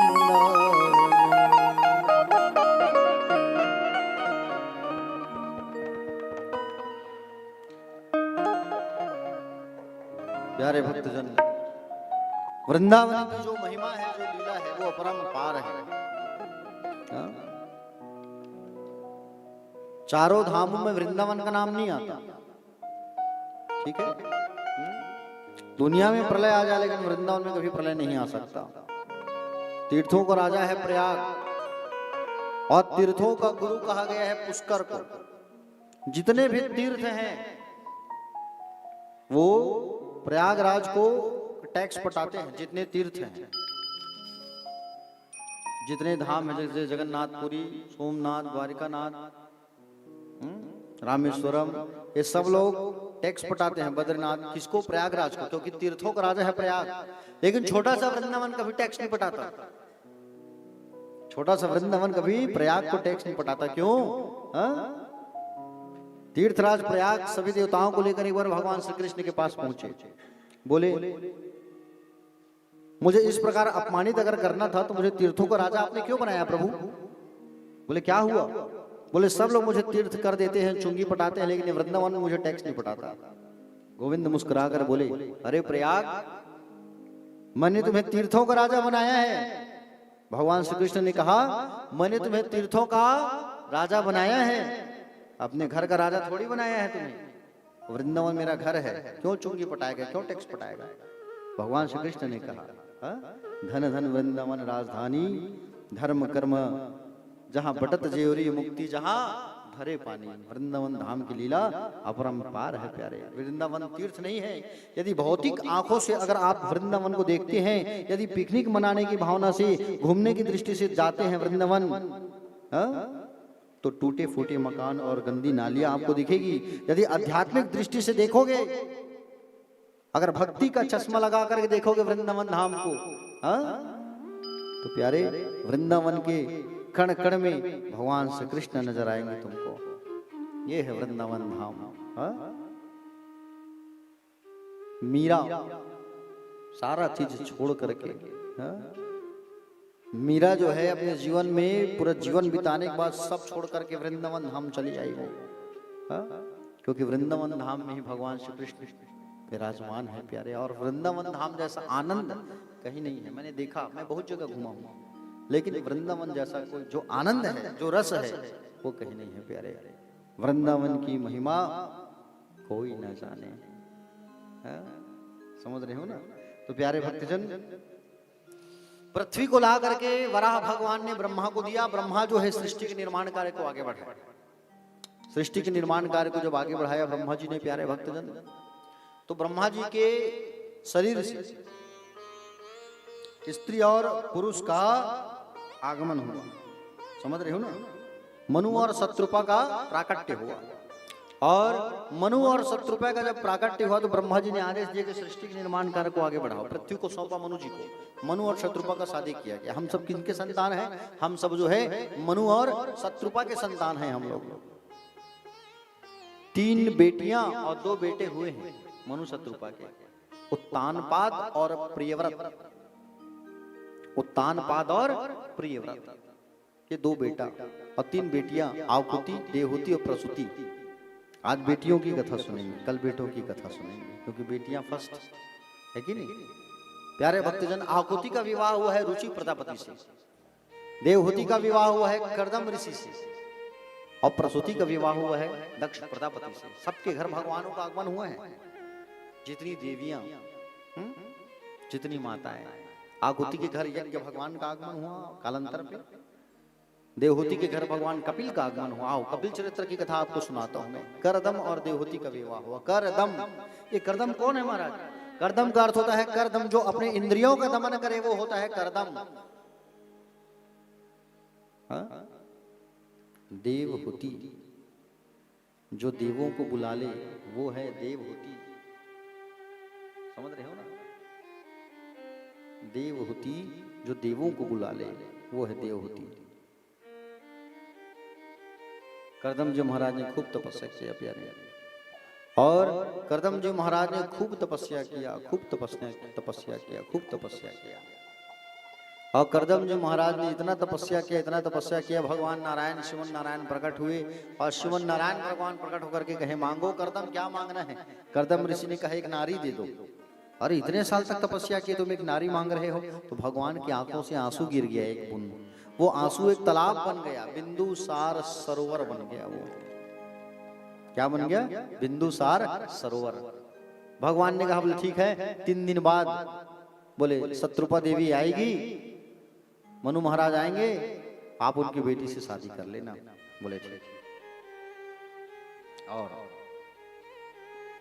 नारद जी जाकर के सूचना दिए और 3 दिन बाद मनु महाराज और शत्रुपा देवी अपनी बेटी को लेकर के आने लगे। बेटी कौन? बेटी देवहूति। और देवहूति को लेकर के आया करदम जी महाराज, 3 आसन लगा के रखे हैं प्यारे। करदम जी महाराज जो है 3 आसन लगा के रखे, मेरे होने वाले सास ससुर और मेरी होने वाली पत्नी आ रही है, मैं परीक्षा लूंगा और मैं परीक्षा लूंगा, ऐसा कहा करके प्यारे भक्तजन 3 आसन लगा के रखे हैं। पहला आसन जो है मनु जी के लिए, दूसरा शत्रुपा जी के लिए और तीसरा आसन अपनी होने वाली पत्नी के लिए। समझ रहे हो ना? 3 आसन लगा के रखे हैं प्यारे। अब वो सोच रहे हैं अगर ये आसन जो मैं लगा के रखा हूं ना, वो आसन में अगर मेरी होने वाली पत्नी बैठ गई तो मैं उससे शादी नहीं करूंगा। देखो करदम महाराज जी का दिमाग, 3 आसन में लगा करके रखा हूं, अगर 3 आसन में तीसरे आसन में अगर मेरी होने वाली पत्नी बैठ गई तो बिल्कुल मैं जो है शादी नहीं करूंगा। मनु महाराज जी आए, शत्रुपा देवी आई। प्यारे भक्तगण, मनु और शत्रुपा का स्वागत किया करदम जी महाराज ने। आई आई हमारा स्वागत है। करदम ऋषि बैठ गए, करदम ऋषि बैठाए तो मनु जी महाराज बैठे और शत्रुपा देवी बैठी। लेकिन होने वाली पत्नी देवहूति मैया नहीं बैठती है। देवहूति मैया जो है नहीं बैठी प्यारे। देवहूति मैया जो है नीचे बैठ गई। क्यों? क्योंकि होने वाले पति हैं सामने। अरे माता पिता हैं, माता पिता हैं और होने वाले पति हैं, इसमें कैसे बैठूं मैं? आसन का भी तो सम्मान करना है। बैठ जाऊंगी तो माता पिता का अपमान हो जाएगा और नहीं बैठूंगी तो पति का अपमान होगा। हा? और नहीं बैठूंगी तो ये आसन लगा उसका भी अपमान होगा, तो क्या करूं मैं? तो प्यारे भक्तजन नीचे बैठ जाते हैं, लेकिन आसन में हाथ को रख दी। नीचे बैठ करके आसन में हाथ को रख देती है मैया जो है। होने वाले पति का सम्मान हो गया, आसन का सम्मान हो गया, माता पिता का सम्मान हो गया। देखो आज जब रिश्ता लगाने जाते हैं लोग तो आप लोग देखे होंगे, सब एक दूसरा सब फ्रंट में आमने सामने सब बैठे रहते हैं, ना चाय नाश्ता चलते रहता है, मर्यादा खत्म हो गई है कि नहीं? लेकिन पहले ऐसा नहीं होता था प्यारे। हाँ, पहले तो बिना देखे शादी होती थी। समझ रहे हो ना? पहले के जमाने में बिना देखे शादी होता था प्यारे। हाँ, बिना देखे शादी होता था और जिंदगी अच्छी चलती थी। माता जी आपको शादी बिना देखे हुआ है कि देख के शादी किए हुआ? बताओ। हाँ, आपसे ही पूछ रहा हूँ, बोलो। बिना देखे हुई है? हाँ बताओ। आजकल के लोग देख के शादी करते हैं, समझ के शादी करते हैं। हाँ? देख करके शादी किए, समझ के शादी किए, उसके बाद भी टाई फीस है कि नहीं? देख करके, सुन करके, समझ करके आज के लोग शादी करते हैं, फिर भी रिश्ता साल 2 साल 3 साल चला, उसके बाद में खत्म। तलाक का नंबर, ताना चालू, उठाए डुसलू चालू। आज प्यारे संस्कारों का होना बहुत जरूरी है। संस्कार का होना अति आवश्यक है प्यारे। मर्यादा, अनुशासन और संस्कार। आज जब रिश्ता जो है जब लगाने जाते हैं ना, और रिश्ता जब लगाने जाते हैं तो फिर कहते हैं कि बोले अरे 10 मिनट बात करने दो बच्चों को, 10 मिनट समझने दो, बातचीत करने दो, समझेंगे। और 10 मिनट बात करके, देख करके भी, समझ के भी शादी करते हैं। आजकल तो वो क्या, शादी के पहले कौन सा रिवाज हो गया है? कौन सा रिवाज हो गया है? शादी के पहले फोटो खिंचाने का क्या बोलते हैं जी उसको? वेडिंग है कि नहीं? Pre wedding. अच्छा, प्री वेडिंग आपको कैसे पता? अच्छा, शादी इनकी भी नहीं हुई ना, इसलिए इनको पता है। प्री वेडिंग का जमाना है आजकल। हाँ? प्यारे भक्तजन, शादी के पहले लोग आजकल जो है फोटो सोटो भी होती है। हाँ? बताइए, आजकल शादी के बाद बोले सब कर्म होता है, लेकिन फिर भी रिश्ता जो है अच्छे से चलता नहीं है। प्यारे, बड़ी विडंबना है ये। हाँ? समझ रहे हो ना, बड़ी ये विडंबना है, समस्या है ये। भगवान श्री सुखदेव जी महाराज बताने लगे कि करदम जी महाराज जो है खूब तपस्या किए, नारी की प्राप्ति हुई,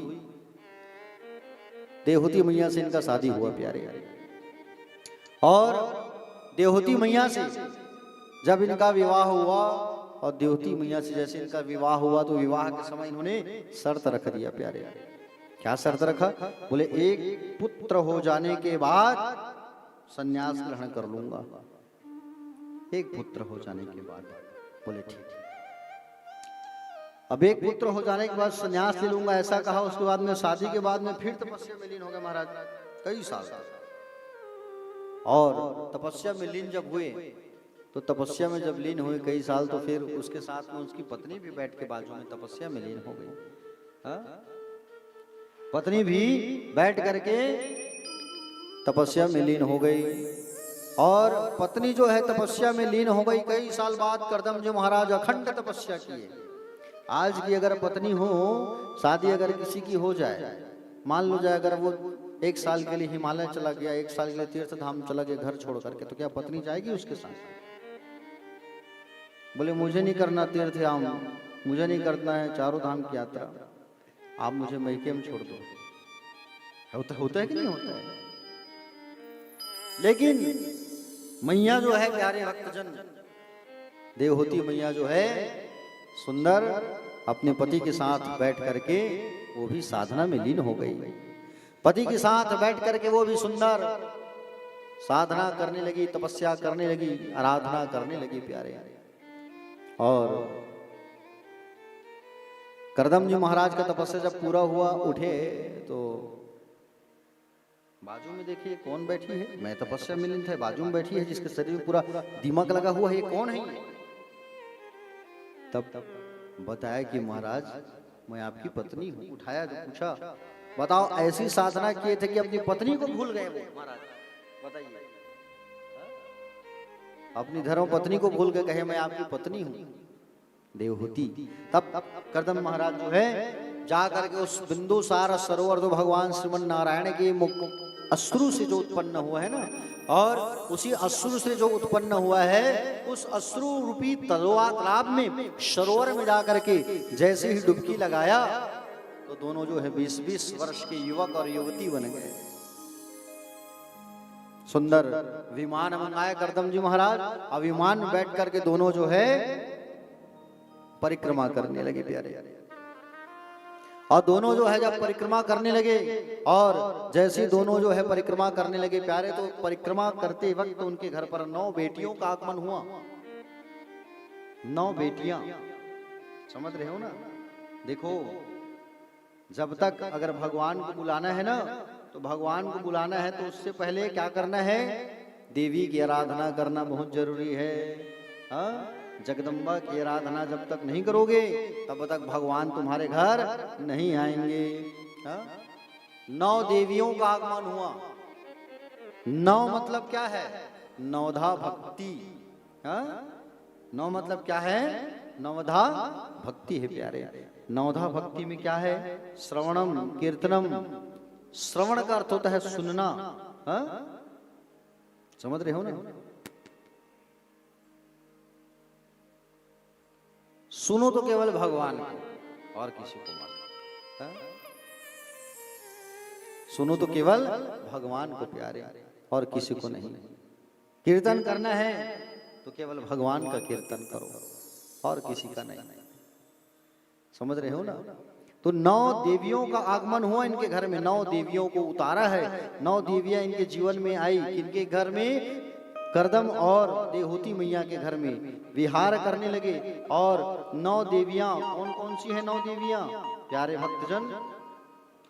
9 देवियां जो है कला, अनुसुईया, अंगिरा, कला, अनुसुईया, श्रद्धा, हविर्भू, गति, क्रतु, ख्याति, अरुंधति और शांति, ये 9 बेटियां 9 बेटियों का आगमन हुआ।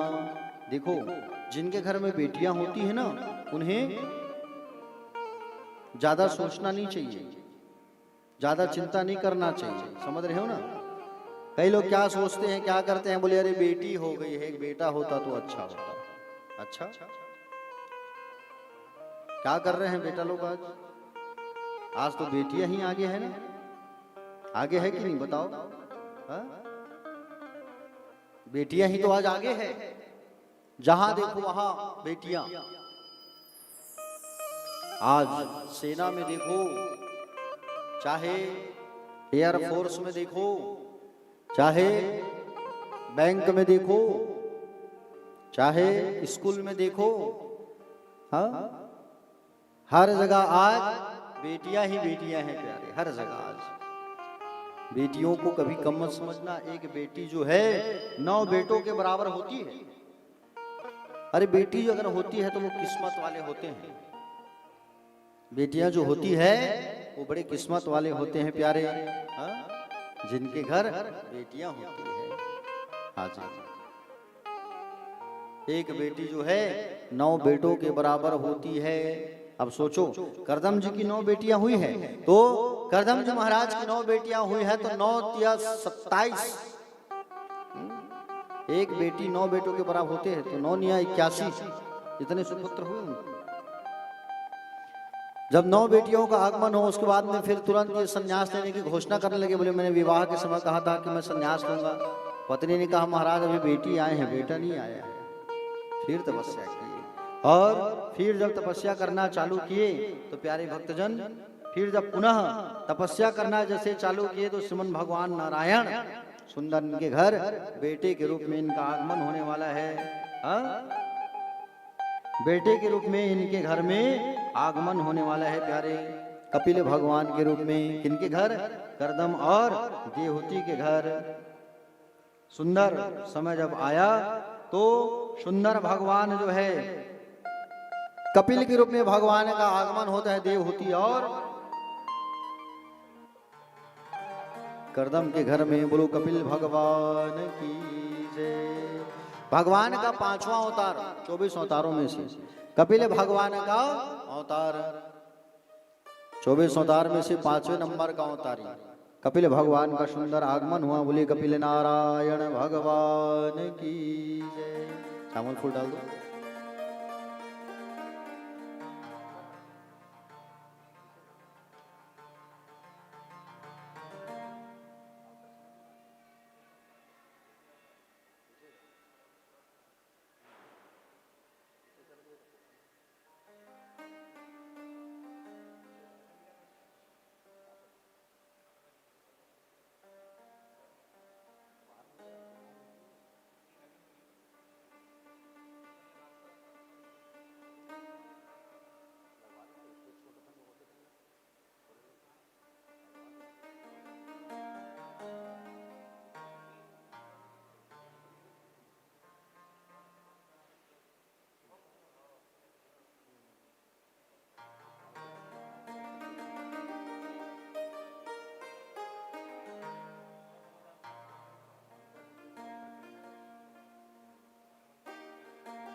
बोलिए भक्तवत्सल भगवान की। ललित भैया आवाज समझ आ रहे हैं मेरा? आ रहे हैं ना समझ? आवाज तो बढ़िया आ रहे हैं। थोड़ा क्लियर और आना चाहिए, ऐसा बोल रहे हो ना? ठीक है, उसको सुधरवाते हैं, उसको साउंड वाले को बोलते हैं। क्या है एक्चुअल में ना ये, हाँ एक्चुअल में क्या है, ये हॉल है तो हॉल में आवाज थोड़ा सा गूंजता है। चलो उसको सुधरवाते हैं, थोड़ा सा उसमें मरम्मत करवाते हैं। बोले भक्तवत्सल भगवान की जय। चलिए एक बार हाथ उठा के कहिए सभी लोग राधे राधे। तो प्यारे भक्तजन,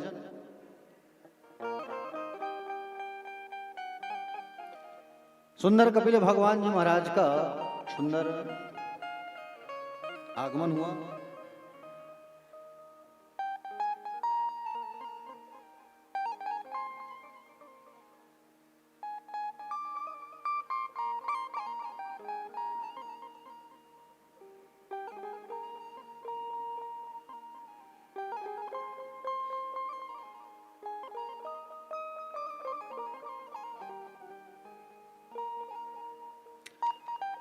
कपिल जी महाराज सुंदर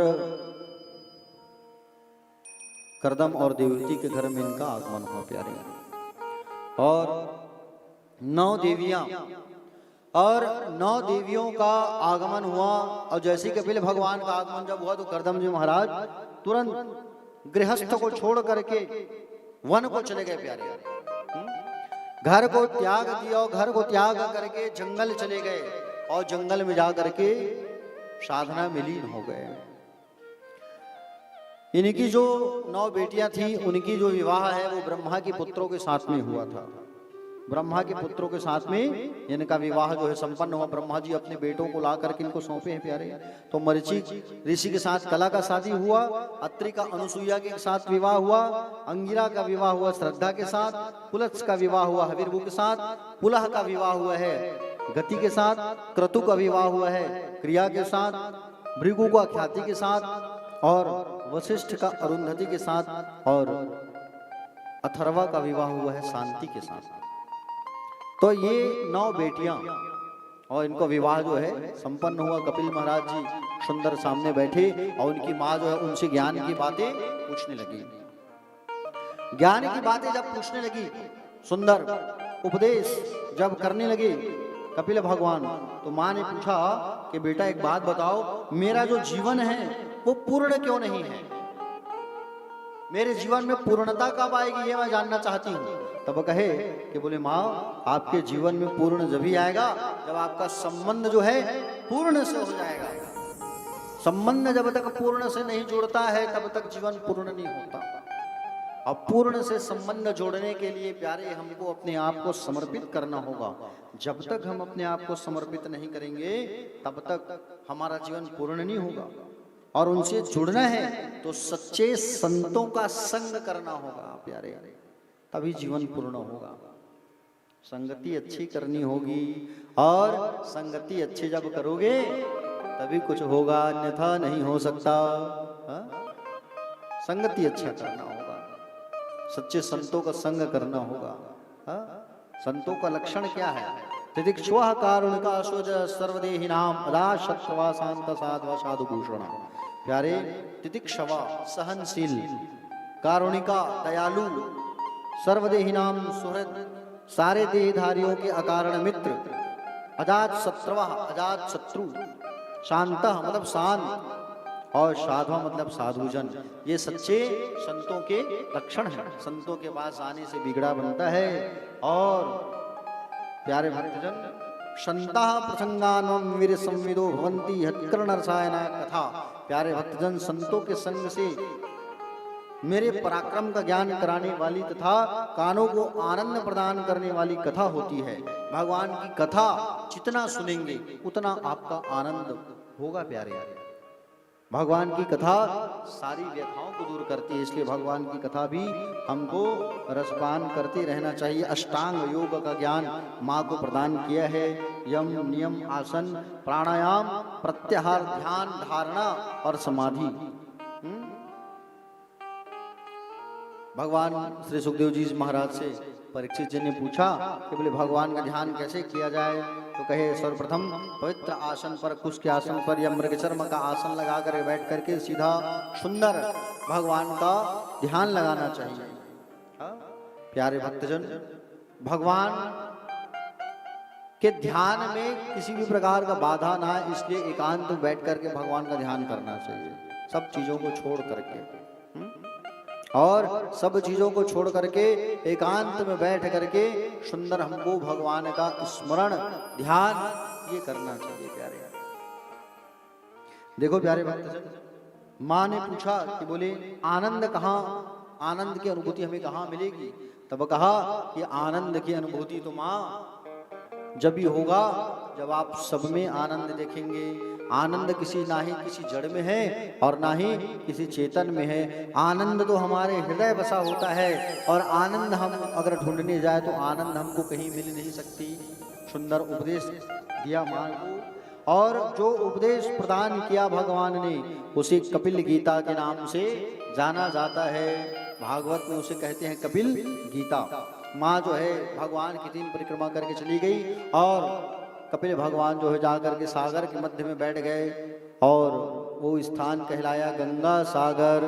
सब धाम बार बार, गंगा सागर एक बार। मकर संक्रांति में आज भी लोग जो है दर्शन करने जाते हैं कपिल भगवान का। गंगा सागर जरूर जाना चाहिए, जीवन में एक बार गंगा सागर धाम जरूर जाना चाहिए। आप लोगों में से कितने लोग गए गंगा सागर?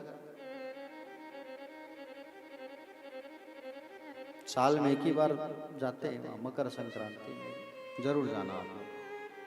प्यारे भक्तजन, तीसरी बेटी जो थी, अच्छा कपिल भगवान की एक बहन थी जिसकी कथा सुनते आइए, अनुसुईया मैया की कथा। हाँ? अनुसुईया, और अनुसुईया मैया कौन है? अनुसुईया भगवान कपिल की ही बहन है। ये 9 बेटियों में से एक बेटी अनुसुईया, जिसकी विवाह अत्रि के साथ हुआ है। प्यारे अत्रि मुनि के साथ। अनुसुईया बहुत बड़ी पतिव्रता नारी थी प्यारे, बहुत बड़ी पतिव्रता नारी। पति के आज्ञा के बिना कुछ भी नहीं किए जीवन में। देखो माँ बाप अगर जीवित हैं तो माँ बाप की आज्ञा के बिना हमको कुछ कार्य नहीं करना चाहिए। घर में अगर माँ बाप हैं तो उनसे एक बार पूछना चाहिए किसी काम को करने के पहले। गुरु अगर है तो गुरु से आज्ञा लो आप, और माता पिता गुरु कोई नहीं है तो ठाकुर जी के सामने बैठ करके ठाकुर जी से पूछो आप, प्रभु मैं क्या करूं? हाँ? समझ रहे हो ना? घर में पति है तो पति की आज्ञा से ही जीवन चलाना चाहिए। पति अगर कह दे कि इस काम को नहीं करना है तो मत करो। माता पिता कह दिए इस काम को नहीं करना है तो मत करो। गुरु अगर कह दिए इस काम को नहीं करना तो मत करो। अनुसुईया मैया बहुत बड़ी पतिव्रता नारी। पति जब सो जाते थे तब सोती थी, पति के उठने के पहले सब प्रबंध करती थी, पति के पहले अपना स्वयं स्नान करती थी, पति के लिए सुंदर पूजन की तैयारी करती थी, पूजन के लिए भोग तैयार करती थी, पति के लिए भोजन तैयार करती थी। पति कहीं जाए तो पति की खूब सेवा करती थी, पति कहीं से आए तो खूब सेवा करती थी, कहीं जाना है तो पति से पूछ के जाती थी। पति के लिए श्रृंगार किया करती थी अनुसुईया मैया। जब पति घर में नहीं है तो माताओं को सज धज के बाहर कहीं नहीं जाना चाहिए। पति अगर घर में नहीं है तो, जब पति है तो पति के लिए ही श्रृंगार करना चाहिए। समझ रहे हो ना? पति अगर घर में नहीं है तो श्रृंगार नहीं करना चाहिए। लेकिन आज तो जमाना उल्टा है, पति रहे या ना रहे शाम को तैयार हुए। और आजकल स्कूटी का जमाना है भैया, पहली जमाना में नहीं रहा था। स्कूटी उठाए चले घूमने के लिए, है कि नहीं? हर जगह हो गया है आजकल। शाम जैसे हुआ तो शाम के समय माताएं जो है अक्सर घर को बंद करके घूमने जाते हैं, मार्केट करने जाते हैं, सब्जी लेने जाते हैं, गुपचुप खाने जाते हैं। शाम के समय, सायंकाल के समय बिल्कुल घर को बंद नहीं करना चाहिए। सायंकाल का जो समय है वो पूजन पाठ का समय है। सायंकाल को शिव जी और पार्वती सबके घरों के सामने से गुजरते हैं, और जिनका घर बंद रहता है उसके घर के सामने से भगवान चले जाते हैं, आते नहीं है। इसलिए सायंकाल बिल्कुल हमको अपने घर को खुला रखना चाहिए प्यारे।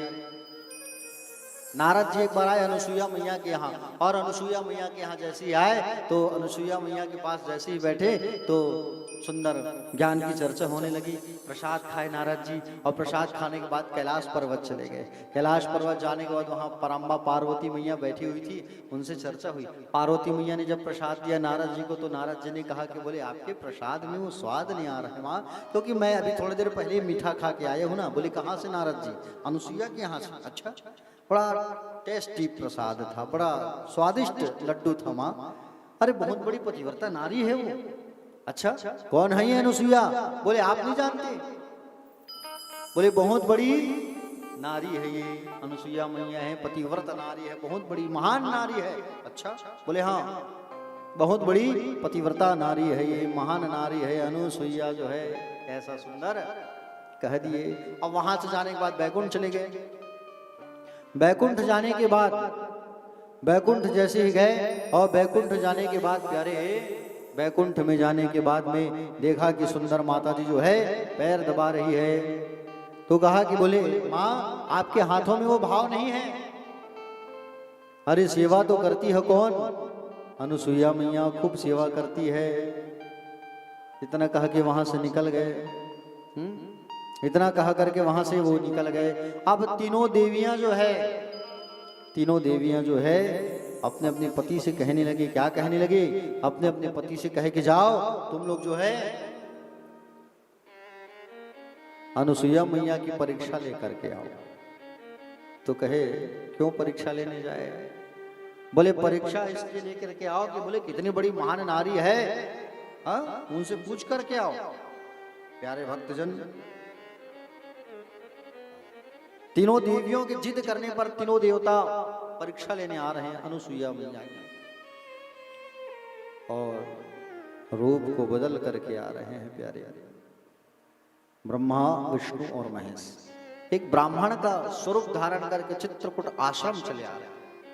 और चित्रकूट आश्रम आ रहे हैं, और चित्रकूट आश्रम जब आ रहे हैं तो ब्राह्मण के वेश में आ रहे हैं भिक्षा मांगने के लिए। अनुसुईया मैया के आंगन पर आए और कहे भिक्षाम दे। अनुसुईया मैया बाहर आई, बोले अहो भाग्य मेरे घर की, ब्राह्मण देवता पधारे, हाँ संत पधारे, आइए आइए। सुंदर स्वागत करने लगी। जब कोई ब्राह्मण आए, जब कोई संत आए तो बिल्कुल स्वागत करना चाहिए प्यारे। और सुंदर मैया जो है स्वागत करती है, आइए आइए। दान देने के लिए, भेंट देने के लिए जब सुंदर मैया जो है भेंट देने के लिए जब अंदर गई और अंदर से जब भेंट लेकर के आई तो अनुसुईया मैया कह देती है कि बोले हम ऐसे स्वीकार नहीं करेंगे। बोले आप तीनों देव क्या कहे अनुसुईया मैया से? हम अंदर जाओ, अंदर जा करके अपने वस्त्र को निकाल करके आओ, कपड़े निकाल करके आओ, और कपड़े निकाल करके जब आप आओगे तभी हम आपके हाथों से भेंट स्वीकार करेंगे। अनुसुईया मैया कही बोले संत है, ब्राह्मण है, और ब्राह्मण होकर के कैसी बातें कर रहे हैं? बोले ठीक आती हूं मैं। अनुसुईया मैया गई अंदर, कमंडल लेकर के आई, और कमंडल लेकर के आकर के कमंडल में जल रखती है मैया जो है, और कमंडल में जल रख करके कहती है हे पतिदेव, अगर मैं आज तक आपकी तन से मन से अगर सेवा की हूं, तन से मन से अगर मैं आपकी सेवा की हूं, तो आप ये तीनों को छोटे बच्चे बना दो। जल लेकर के छिड़कती है, कहती है ओम पति परमेश्वराय नमः।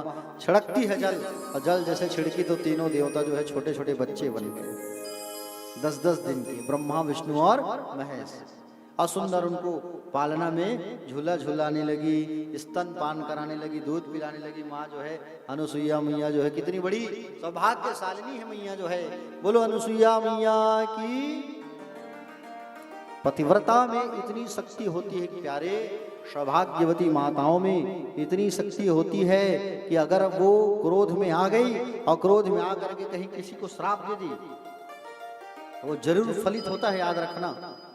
अगर आपने तन से मन से पति की सेवा की है, पति के अलावा किसी और अन्य पुरुष को गलत दृष्टि से अगर आपने जीवन में नहीं देखा है, और आप अगर क्रोध में आकर के किसी को श्राप भी दोगे तो वो श्राप परिपूर्ण जरूर होगा, अगर आप सौभाग्यवती नारी हो। ठीक है, सौभाग्यवती नारी कौन थी? सावित्री, जो अपने पति को, मरे हुए पति को वापस लाई। हाँ? सुने हो नहीं कथा? हाँ? और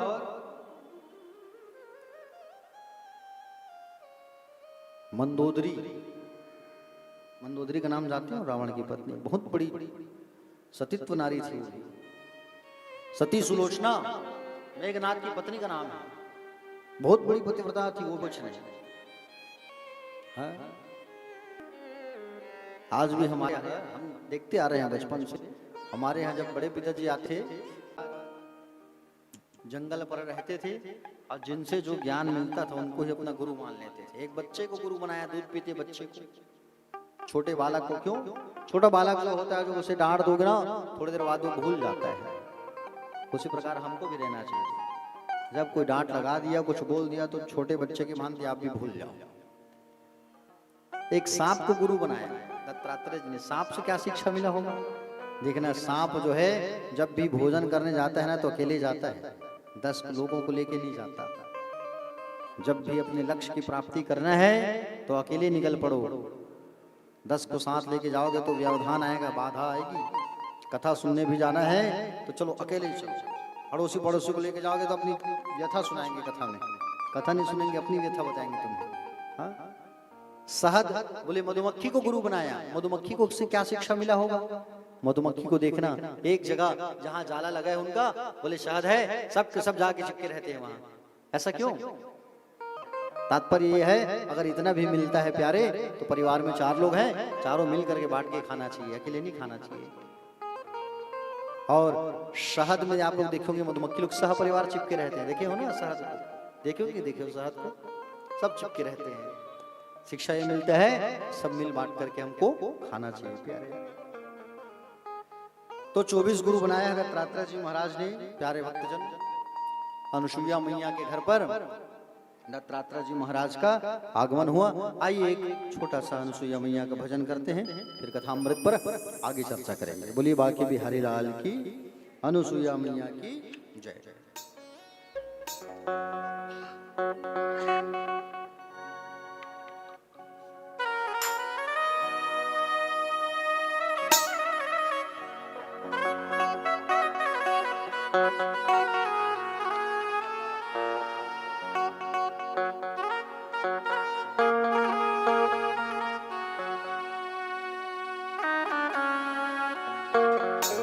बोल सुनिया मैया की जय।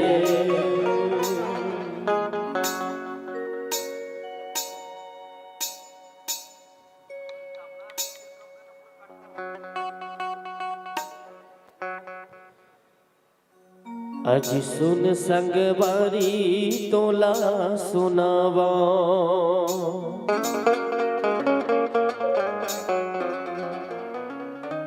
नारी के महिमा हवे अपार। काला बताओ मैं नारी के महिमा, हाँ काला सुनावो मैं नारी के महिमा। देवता खलो नहीं पावत पा,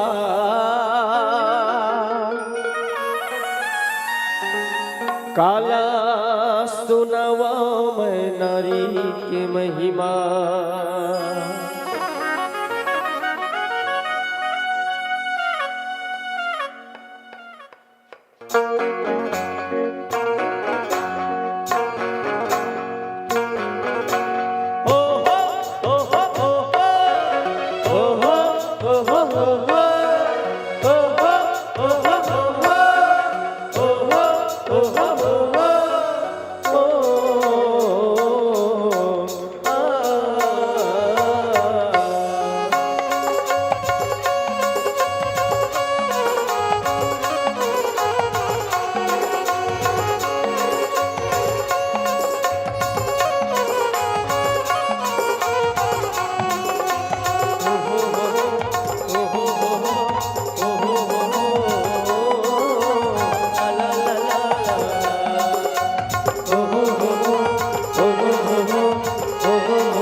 तोला सुनावा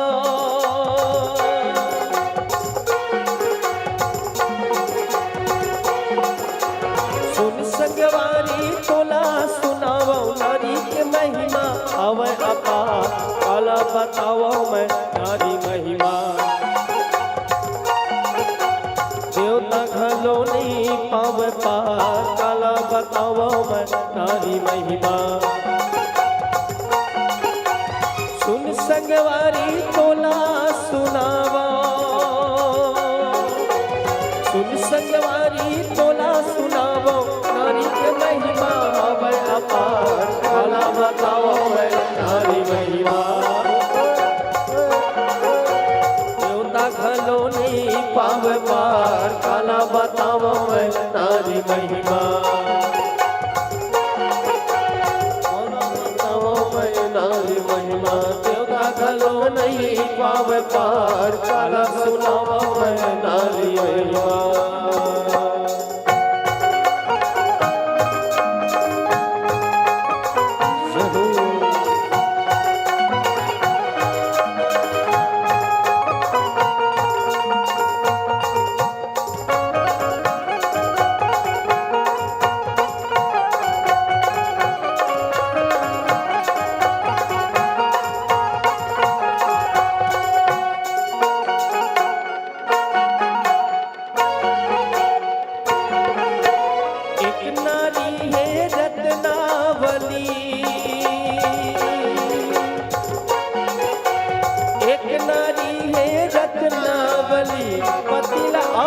ज्ञान सिखा आड़ मास तन त्याग तुलसी प्रभु भजन मन ला लगा आड़ मास तन त्याग तुलसी एक नारी है रत्नावली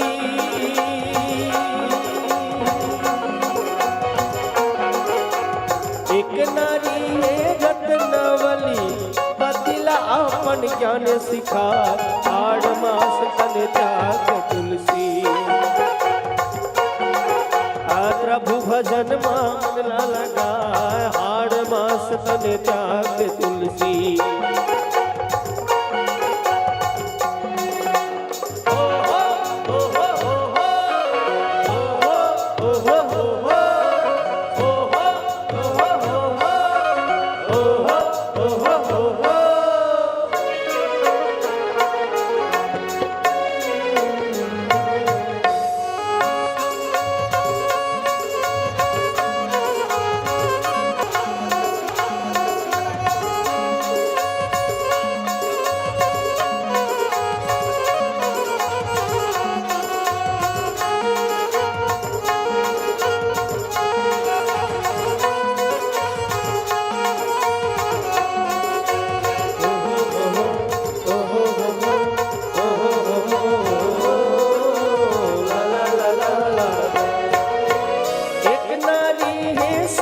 अनसुईया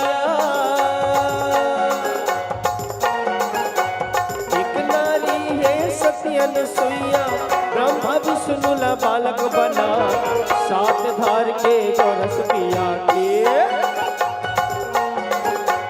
लक्ष्मी उमाला बहू बना सात धार के गोरस पिया के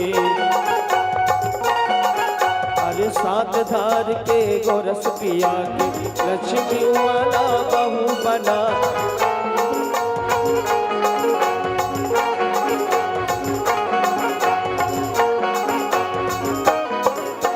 सुन संगवारी तोला सुनावा सुन संगवारी तोला सुनावो नारी के महिमा हवे अपार काला बताओ मैं नारी महिमा बताओ मैं नारी महिमा देवता घलो नहीं पावगा काला बताओ मैं नारी महिमा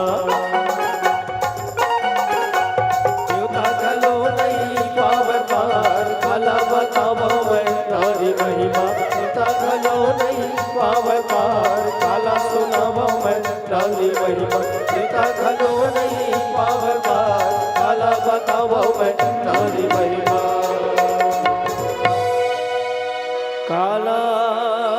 बतावा मैं नारी के महिमा। यहाँ बड़े बड़े नहीं पावा थे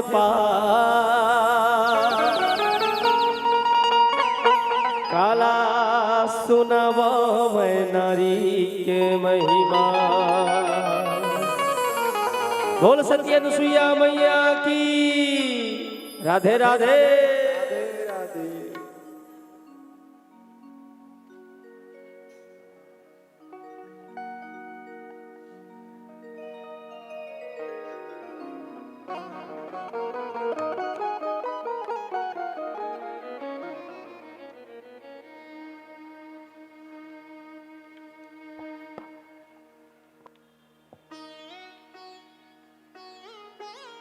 बोलिए भक्तवत्सल भगवान की जय। एक बार तुम हाथ उठाइए, हाथ उठा के कहिए से राधे राधे।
बोलिए वृंदावन बिहारी लाल की जय।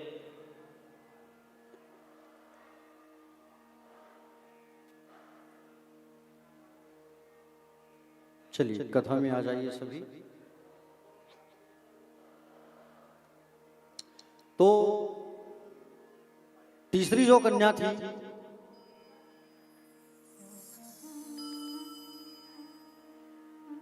तीसरी कन्या का नाम था प्रसूति। और प्रसूति का जो विवाह है,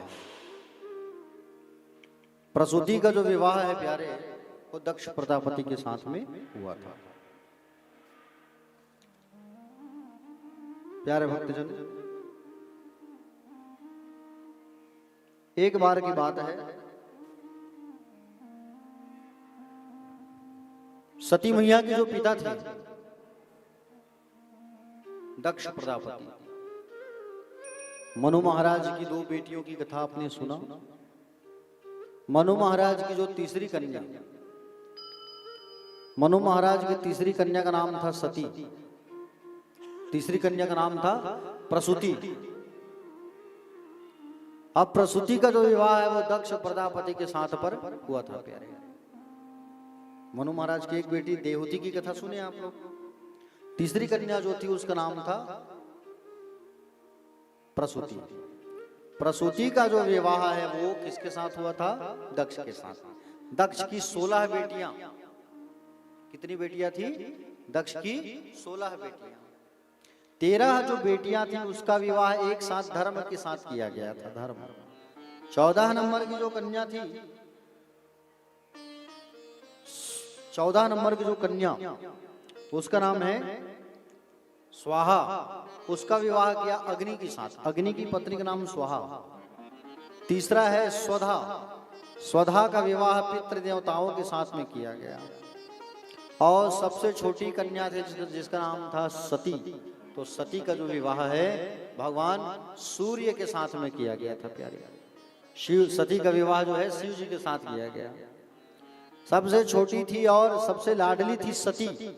तो सती का जो विवाह है भगवान शिव के साथ में किया गया था, शंभू के साथ। प्यारे भक्तजन, एक बार की बात है, जब ब्रह्मा जी जो है अपने पुत्र दक्ष को प्रजापति घोषित किया, क्या घोषित किया? प्रजापति घोषित किया। और जब प्रजापति घोषित किया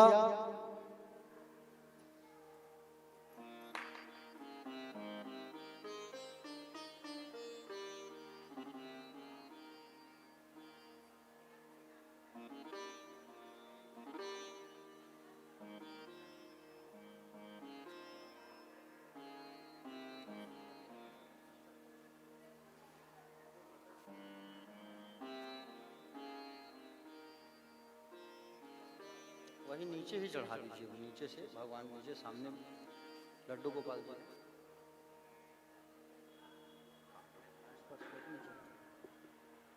आप लोग सब नीचे से चढ़ोतरी करेंगे, जो भी चढ़ाना हो आपको नीचे से चढ़ाइएगा। क्या सामने कैमरा लगा हुआ है और कथाओं पर डिस्टर्ब होती है, तो निवेदन करूं सभी नीचे चढ़ाइएगा आप लोग। अंतिम में आप आशीर्वाद मिलने के लिए बाद में आ सकते हैं, लास्ट पे आरती के बाद। अभी नीचे पर ही आप जो भी चढ़ाना चाहते हैं उसको चढ़ाइएगा।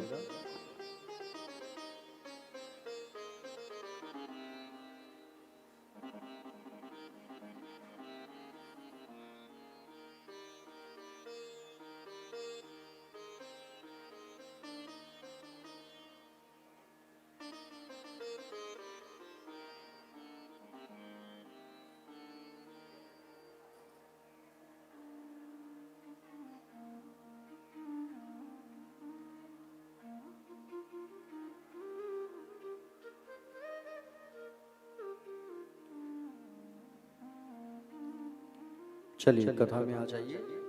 बोले भक्तवत्सल भगवान की जय, भागवत भगवान की।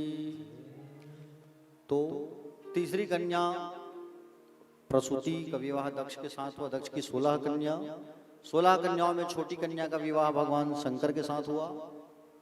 ब्रह्मा जी महाराज अपने पुत्र दक्ष को प्रजापति घोषित किए और प्रजापति का पद पाते ही दक्ष को बहुत अहंकार आ गया, अभिमान ग्रसित हो गया। और जब एक बार इनके स्वागत के लिए खूब तैयारियां की गई, बड़े बड़े देवता महात्मा सब इकट्ठा हो गए और जब दक्ष का स्वागत करने के लिए सभा लगाया गया था, सब बैठे थे, ब्रह्मा विष्णु महेश सारे देवता। जब दक्ष वहां पर आया तो सभी सभासद खड़े होकर के उनका सम्मान करने लगे। ब्रह्मा विष्णु महेश बैठे हुए थे। दक्ष ने देखा ब्रह्मा तो मेरे पिता हैं, प्रणाम किया। विष्णु को देखा ये तो मेरे आराध्य हैं, लेकिन शंकर जी को देख करके बड़ा गुस्सा आया इनको, ये तो मेरा दामाद है, मेरी बेटी सती के साथ में इनका विवाह किया हूं मैं, और मेरा दामाद होकर के मेरा सम्मान नहीं कर रही शिव जो है, शंकर जो है। हा? अपने आसन पर बैठ करके दक्ष जो है भाषण प्रारंभ कर दिया। श्रूयताम ब्रह्मार्चो में सहदेवा सहाग्नया साधुनाम प्रवतो वृत्तम नाज्ञानान्न च मत्सरात्। प्यारे दक्ष ने कहा सब सावधान होकर सुन लीजिए, केवल एक ही बात कहना चाहूंगा कि विशिष्ट लोगों में विशिष्ट लोगों का आगमन होना चाहिए। सभ्य समाज में अगर असभ्य व्यक्ति आकर बैठ जाए तो सभा का स्वरूप बिगड़ जाता है। इस असभ्य व्यक्ति को आप लोगों ने किस लिए बुलाया? भगवान शंकर को क्या कहने लगा? असभ्य व्यक्ति। हाँ, किसको इशारा कर रहा है? अपने दामाद शंकर जी को। हाँ, ये कहां कहां भूत प्रेत के साथ रहने वाला है। हाँ, शिष्ट लोगों के साथ में अशिष्ट लोगों को मत बैठाया करो। शिष्ट लोगों के साथ अगर ये बैठता तो शिष्टाचार इसको मालूम होता। अपने दामाद भगवान शंकर को ये भला बुरा कहने लगा। प्यारे, हाँ? भूत प्रेत के साथ घूमने रहने वाला क्या सभ्यता समझेगा? ये तो हमारे लिए कलंक है। अयम तो लोकपालम यशोग्नो निरपत्रपः। लोकपालों में हमारी प्रतिष्ठा है और हमारी यश को धूमिल करने के लिए यहाँ बैठा हुआ है। प्यारे भक्तजन, भला बुरा कहने लगा। हाँ, उतने में शिव भगवान की निंदा करने लगा। बाजू में खड़े थे नंदी जी महाराज। नंदी ने दक्ष को श्राप दे दिया, ऐ दक्ष तो अपनी वाणी को, वाणी का कैसे प्रयोग कर रहे हैं तुम? भगवान शंकर के लिए अपनी वाणी का गलत प्रयोग कर रहे हैं। जा, मैं तुझे श्राप देता हूं कि तेरी वाणी, ये तेरा मुंह, ये तेरा गला कट जाए और बकरे का मुख लग जाए। श्राप दे दिया। दक्ष ने शिव के गणों को श्राप दे दिया। हाँ, क्या श्राप दे दिया कि बोले तुम लोग जो है पाखंड हो जाओ, हाँ, यज्ञ में भाग न मिले, ऐसा श्राप दे दिया। भृगु ऋषि बैठे थे, भृगु ने भी श्राप दे दिया, शिव के गण पाखंडी हो जाए। शिव गणों ने श्राप दिया तुम्हारे जैसे चाटोकर भिखमंगे हो जाए, हाँ, तुम्हारे जैसे ब्राह्मण भिखमंगे हो जाए। सब एक दूसरे को श्राप देने लगे। भगवान शंकर समाधि में लीन थे। समाधि से जब जागे तो भगवान शंकर अपने गणों को साथ लेकर के वापस ले गए प्यारे। और भगवान शंकर वहां से चले गए, लेकिन भगवान शंकर इस बात को भूल गए। और भगवान शंकर इस बात को भूल गए, सब बात को, लेकिन ये दक्ष जो है नहीं भूला है प्यारे। हाँ? दक्ष जो है इस बात को नहीं भूला है। और ये दक्ष जो है जानबूझ करके प्यारे भक्तजन हरिद्वार के कनखल में एक बड़े विराट यज्ञ का आयोजन किया। और बड़े यज्ञ का जब विराट यज्ञ का जब इन्होंने आयोजन किया, संपूर्ण ब्रह्मांड से सब देवी देवताओं को बुलाया, सबको आमंत्रण पत्र दिया, लेकिन देवाधिदेव महादेव को इन्होंने आमंत्रण पत्र नहीं दिया। कोई चिट्ठी नहीं, कोई पत्रिका नहीं, कोई संदेश नहीं, सबको बुलाया, लेकिन अपनी छोटी बेटी सती को नहीं बुलाया। जानबूझ करके ये दक्ष जो है अपनी बेटी सती को भगवान शंकर को आमंत्रित नहीं किया यज्ञ में। जानबूझकर बदला लेना है, अपमान करना है, इसका अपमानित करना है इसको, ऐसा कह करके। हाँ? प्यारे, जिन जिन देवताओं को बुलाया गया था वो देवता अपने अपने विमान में बैठ बैठ करके कैलाश पर्वत के ऊपर से जाने लगे सब। और कैलाश पर्वत के ऊपर से जब जाने लगे प्यारे भक्तगण, माँ सती जो है नंदी को भेजती है, नंदी जाओ, अरे जा करके देखो क्या कौन जा रहा है हमारे बोले नगर के ऊपर से। और जब नंदी जी जाकर के पूछे देवराज इंद्र से, इंद्र जा रहा था, इंद्राणी से पूछा, बोले माँ देवी कहाँ जा रहे हो? तो कहे शंकर जी को आमंत्रित नहीं किया गया है, अरे उनके जो ससुर हैं वो यज्ञ करवा रहे हैं हरिद्वार में, बस वहीं जा रहे हैं सब। अच्छा, आकर के माँ सती को बताए। सती मैया को जब मालूम चला तो सती मैया की तो होश उड़ गए। बोली मेरे पिताजी यज्ञ करा रहे हैं, सबको बुलाया गया है, मुझे नहीं बुलाया गया है। प्यारे भक्तजन, सती मैया जो है भगवान शंकर के पास चली आई और शंकर जी के पास आकर के कहने लगी, बोले स्वामी मेरे पिता के घर यज्ञ हो रहे हैं, मुझे जाना है। भोले बाबा के चरणों को दबाना चालू कर दी, पैर दबाते दबाते कही, बोले स्वामी, बोले मुझे जाना है, बोले मेरे पिता के घर में यज्ञ हो रहा है, कृपा कर दीजिए आप। प्यारे भक्तजन, भोले बाबा हंस करके कहे, आज आप कुछ ज्यादा ही धर्म निभा रही हैं, संकोच कहो क्या कहना है? बोले स्वामी मेरे पिता के घर यज्ञ हो रहे, बस वहीं मुझे जाना है। अच्छा ये बात है। हा? भगवान भोलेनाथ कहे, बोले भोलेनाथ जी कहने लगे, देखो सती, तुम्हारे जो पिता है वो जानबूझ करके यज्ञ करवा रहे हैं मेरा अपमान करने के लिए, और फिर भी अगर तुम जाना चाहती हो तो मुझे इसमें कोई शिकवा नहीं है, लेकिन बिना आमंत्रण के कहीं पर नहीं जाना चाहिए, खासकर मई के। और आमंत्रण तो दिया ही नहीं गया है, हा? फिर भी तुम जा रही हो। भोलेनाथ सती मैया से कहने लगे। प्यारे भक्तजन, सती मैया नहीं मानी। सती मैया जिद में आ गए कि बोले मेरे सभी के सभी मेरी जितनी बहन हैं वो लोग आए होंगे और सबसे मैं मुलाकात कर लूंगी, भेंट कर लूंगी, स्वामी एक बार जाने दो मुझे। शंकर जी कहे, बोले ठीक है जा रही हूं, लेकिन बोले गणों को साथ लेकर के जाओ, अकेले मत जाओ। सती मैया नहीं मानी। प्यारे भक्तजन, सती मैया जब नहीं मानी तो भगवान भोलेनाथ जो है रामचंद्र जी के ऊपर सब छोड़ दिए। हे राम आप जानो, हो ही सोई जो राम रची राखा, को करी तर्क बढ़ा वही शाखा। अब राम जी ही जाने क्या करना है, मैं तो कुछ जाना नहीं जाना है। श्री रघुनाथ राम जी के ऊपर सब छोड़ दिए। ठीक है देवी, पिताजी के यहाँ तुम यज्ञ महोत्सव में जाना चाहती हो, जाओ। सब नंदी भृंगी को साथ लेकर के मां सती जो है पिता के घर पहुंची। अब पिता के घर जब पहुंची तो देखा वहां पे सबके लिए आसन लगा है, लेकिन भोलेनाथ के लिए आसन नहीं लगाया गया। भोलेनाथ के लिए ही कोई स्थान नहीं है। बड़ा दुख होता है मां सती को कि बोले सबके लिए स्थान है लेकिन मेरे पति के लिए कोई स्थान नहीं बनाया गया। बहुत तकलीफ हुआ मां सती को। प्यारे भक्तजन, जितनी मां सती की जो बहन थी कोई उनसे बात नहीं कर रही है, बताओ। कोई हंस के बोल लेता तो क्या होता, लेकिन कोई कुछ भी बात नहीं कर रहा है। सती मैया जो है प्रसूति माता के पास गई और प्रसूति माता का हृदय वात्सल्य से भर आया और दौड़ करके सती को गले से लगा लिया। हाँ? गली से सुंदर लगाया और लगा करके बात करने लगी। सती, तेरे पिता आज तुझे नहीं बुलाए बेटी, इतना बड़ा गलत काम कर दिया। सती मैया को थोड़ा राहत मिला कि माँ तो कम से कम गले से लगाई। हाँ? सती मैया माँ से बात करने के बाद यज्ञशाला की ओर आई, यज्ञ की ओर, जहाँ यज्ञ हो रहा था। परंतु जब यज्ञशाला पर दृष्टिपात किया तो छोटे से छोटे देवता सबका हिस्सा है, सबके लिए स्थान है, लेकिन शिव के लिए स्थान नहीं है। प्यारे, शंकर जी के लिए कोई स्थान नहीं बना है। आज जब देखा मां सती ने मेरे पति के लिए कोई स्थान नहीं है, क्रोध में आ गई जगदम्बा मैया जो है, और क्रोध में आ करके पिता के पास आई। हाँ? सती मैया के नेत्रों से अंगारे बरसने लगे। हाँ? दक्ष के पास आकर के कही, हाँ?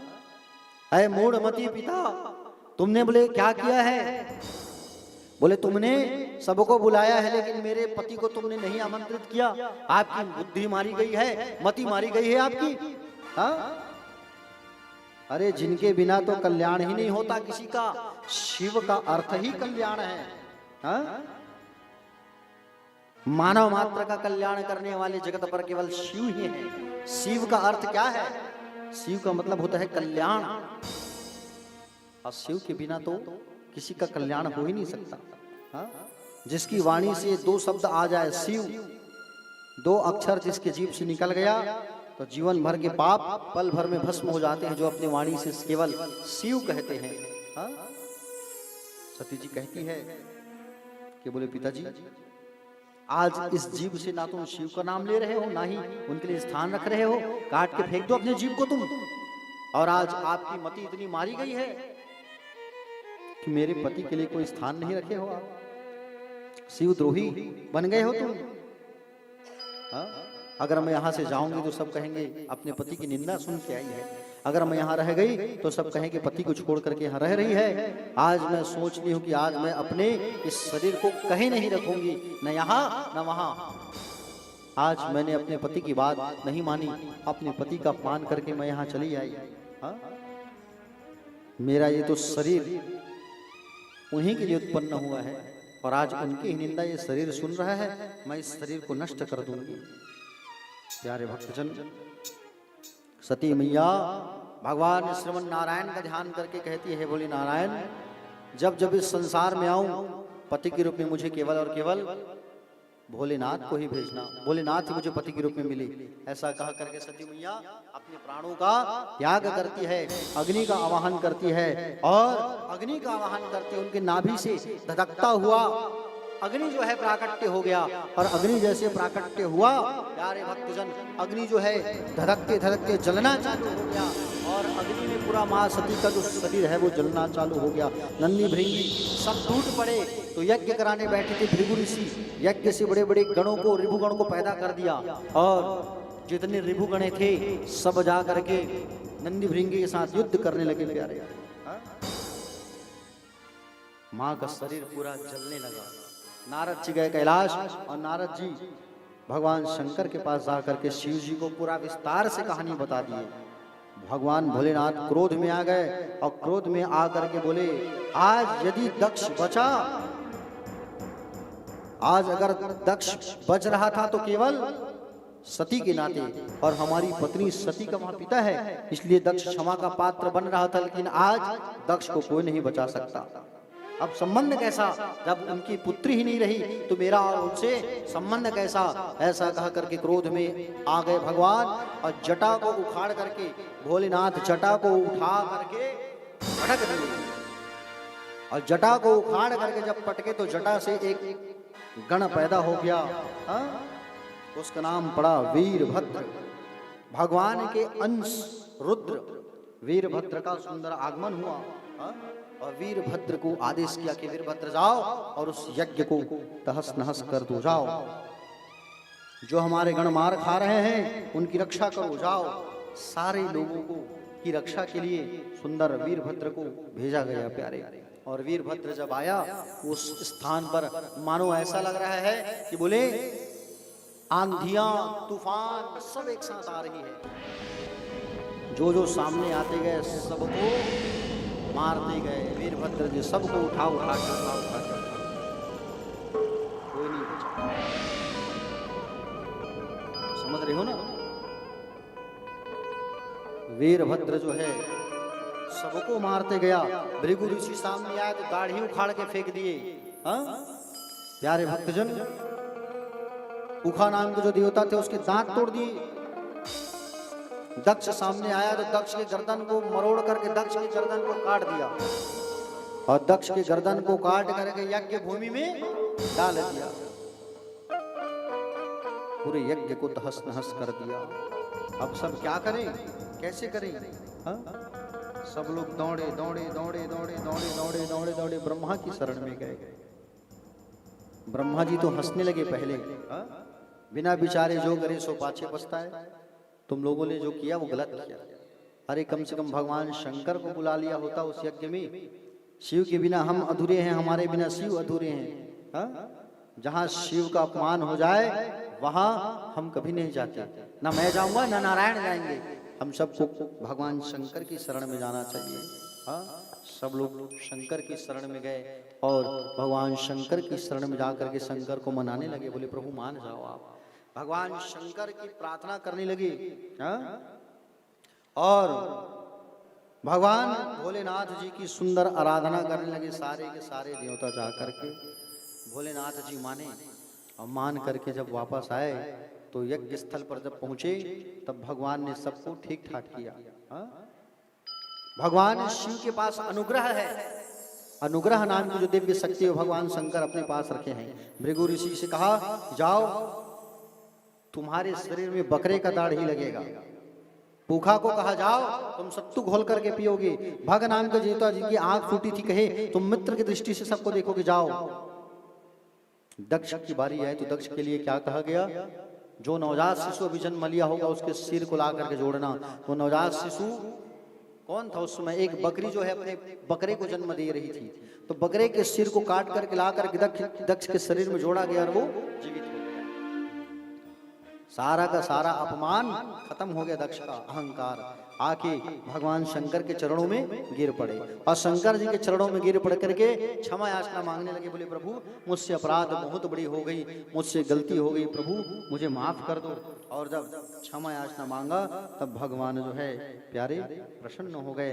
दक्ष ने सुंदर प्रणाम करते हुए स्तुति प्रारंभ कर दिया। स्तुति गाय है भूयान अनुग्रह अहो भवता कृतो मे दंडस्तत्वया मयि प्रीतो यद्यपि प्रलब्धा ना ब्रह्म बंधु सूचवा भगवन्नवज्ञः तुभ्यं हरिस्य कुत एव धृतव्रतेषु। भगवान शंकर की इसने स्तुति गाई। किसने? दक्ष ने। प्यारे दक्ष ने जब सुंदर स्तुति गाया तो भगवान उनकी गलतियों को माफ कर दिए। शंकर के शरण में झुक करके विनती जब करने लगा तो उसके मुंह से बम बम बम बम बम बम ऐसे आवाज आने लगा। बकरे का मुंह लगा है ना, इसलिए देखना भगवान शंकर के जो भक्त होते हैं वो बम बम भोले कहा करते हैं। कहते कि नहीं कहते बम बम भोले? इसलिए कहते हैं बम बम भोले। दक्ष के शरीर में जब बकरे का मुंह लगा जब भगवान की स्तुति गाई तो बम बम बम बम बम बम ऐसे आवाज आने लगा। उसी दिन से भगवान शंकर के जो भक्तगण हैं वो बम बम भोले कहते हैं। भगवान शंकर जो है सबकी स्थिति को ठीक किए, यज्ञ को स्थान को सुरक्षित किया। मां सती के मृत शरीर को कंधे पर रखे और कंधे पर रख करके उन्हें ले करके जाने लगे प्यारे। और मृत शरीर को लेकर के जब जाने लगे भगवान श्रीमन नारायण ने देखा तो भगवान नारायण ने देखा तो मां सती के शरीर को जगह जगह से सुदर्शन से काटा। और जगह जगह से सुदर्शन से जब काटा तो जहां जहां मां भगवती सती का जो शरीर गिरा वहां वहां दिव्य दिव्य सिद्ध शक्तिपीठ का निर्माण होते गया प्यारे। हाँ? जहां जहां माँ भगवती का शरीर का हिस्सा गिरा वहां वहां शक्तिपीठ का निर्माण हुआ। और बड़ी सौभाग्य की बात है कि हम भी सिद्ध शक्तिपीठ माँ महामाया के प्रांगण पे कथा कह रहे हैं। हाँ? परम सौभाग्य है कि जगदम्बा मैया के घर पे कथा हो रही है प्यारे। आदि शक्ति माँ महामाया मैया के प्रांगण में बैठ करके हम लोग कथा कह रहे हैं। बोलिए महामाया मैया की। साची जोता वाली माता माता तेरी जय जयकार जय जयकार जय जय जयकार।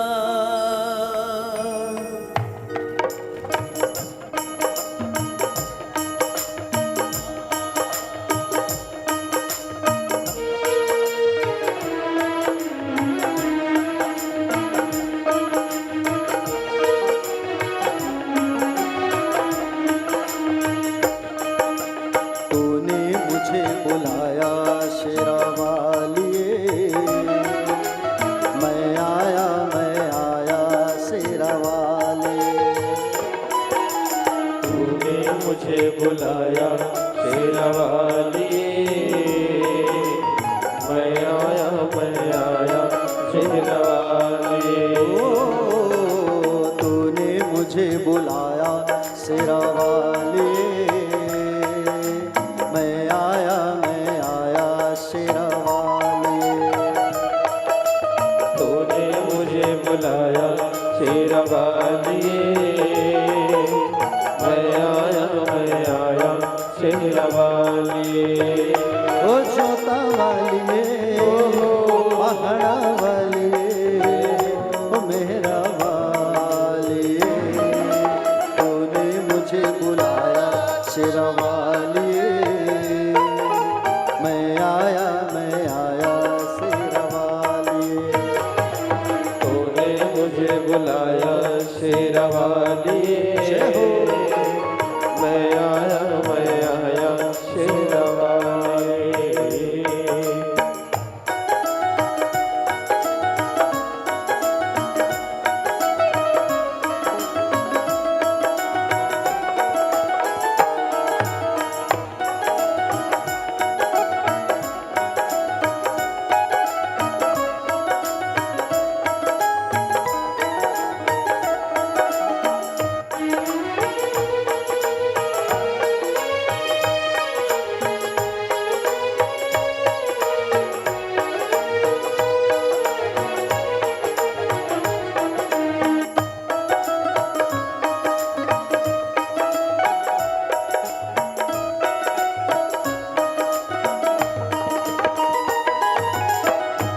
सभी लोग गाइए ताली बजाते हुए।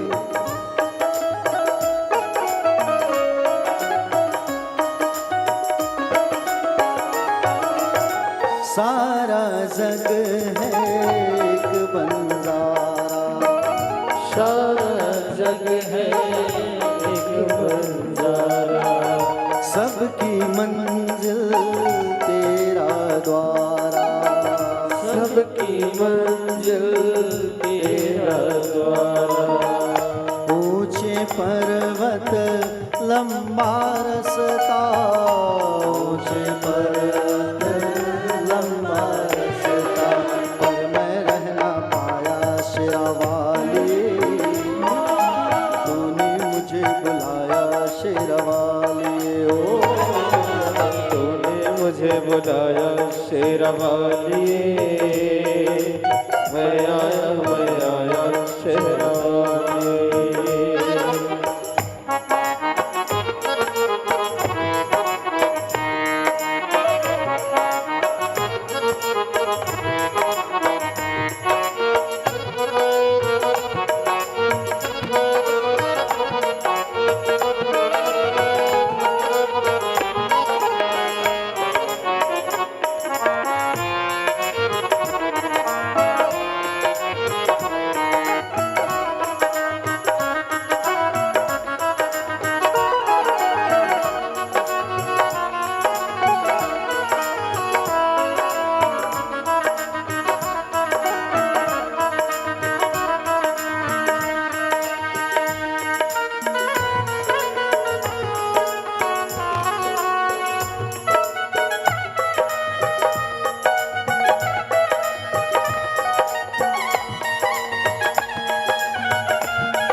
पथ में मिल गए साथी, तेरे पथ में मिल गए साथी। मुँह खोलो क्या तुझसे मांगो, मुँह खोलो क्या तुझसे मांगो, बिन मांगे सब पाया शेरवाली। मैं आया जोतवाली। तूने मुझे बुलाया शेरवाली, मैं आया शेरवाली।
कौन है राजा कौन भिखारी, कौन है राजा कौन भिखारी, एक बराबर तेरे सारे पुजारी।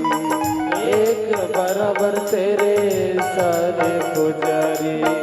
तूने सबको दर्शन देके, तूने सबको दर्शन देके तूने गले लगाया शेरवाली। मैं आया शेरवाली। तूने मुझे बुलाया शेरवाली, मैं आया जोतवाली। तूने मुझे बुलाया शेरवाली। मैं आया शेरवाली। तूने मुझे बुलाया शेरवाली, मैं आया शेरवाली। प्रेम से बोलो जय माता दी, सारे बोलो जय माता दी, आते बोलो जय माता दी, जाते बोलो जय माता दी, इष्ट निवारे जय माता दी, हार लगा दे जय माता दी, भोले भाली जय माता दी, भर दे झोली जय माता दी, माली के दर्शन जय माता दी, जय माता दी जय माता दी, जय माता दी जय माता दी, जय माता दी जय माता दी से बोलो जय माता दी, जाते बोलो जय माता दी, माता दी जय माता दी, जय माता दी, ओ जय माता दी, ओ जय माता दी, जोतवाली।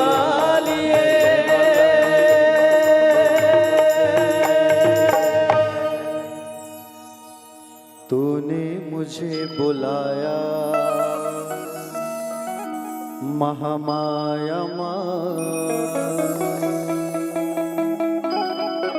मैं आया शेरवाली।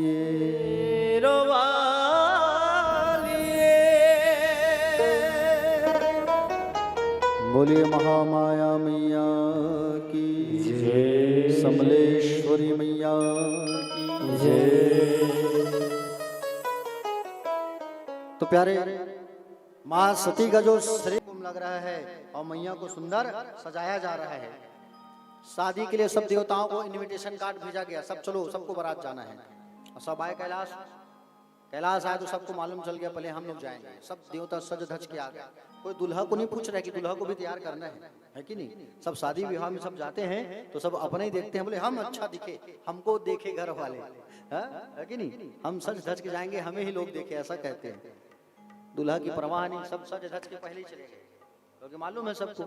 चलो भैया पहले चले, अगर साथ में जाएंगे तो नाश्ता पानी भी नहीं मिलेगा, भूत प्रेत आएंगे खाने थोड़ी मिलेगा। चलो सब चलते हैं। अब शंकर जी को बेचारे को अकेला छोड़ दिए इन लोग। शंकर जी से नंदी जी कहे बोले बाबा आज आपको दूल्हा बनना है, तैयार तो हो जाओ आप। बाबा कहे बोले मुझे कौन तैयार करे नंदी, आप कहो तो हम आपको तैयार करेंगे, हम आपको दूल्हा बनाएंगे। बोले ठीक बनाओ। शमशान घाट गए, जलती हुई चिता का लाश का भस्म लेके आए और बाबा में लगा दिए पाउडर। अब सहरा बनाने को ला के कान में चिपका दिए, छोटे छोटे सांपों को हदबंद बना दिए, मृग छाल ले आए, गजचर्म ले आए। बाबा आप तैयार हो गए, आप दूल्हा बन गए आप। समझ रहे हो ना। शिव ही शंभु गन करहि सिंगारा, जटा मुकुट अहि मोर समारा, कुंडल कंकन पहिरे ब्याला, तन अंदर बाबा को तैयार किया गया। बैल पर बैठ करके बाबा ने कहा अरे सब देवता तो छोड़ के चले गए हैं बारात के लिए, भाई दूल्हा के साथ बाराती भी तो चाहिए। तो कहे चिंता मत करो बाबा, सब प्रबंध है, आप इशारा तो करो। ठीक है बुलाओ सबको। नंदी जी ने इशारा किया, आओ सब। तरह तरह के भूत प्रेत पदार्पण किए बाराती बनने के लिए।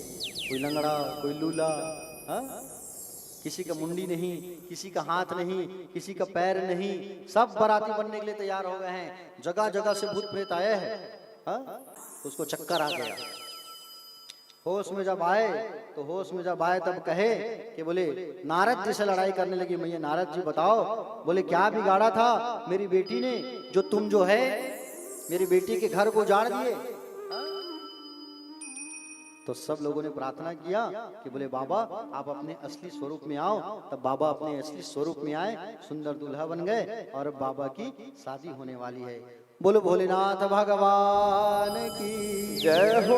भूत भावन भूतेश्वर महादेव की जय हो।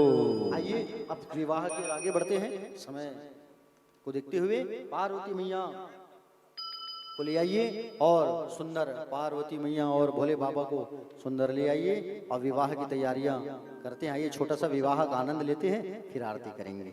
बोले भक्तवत्सल भगवान की जय।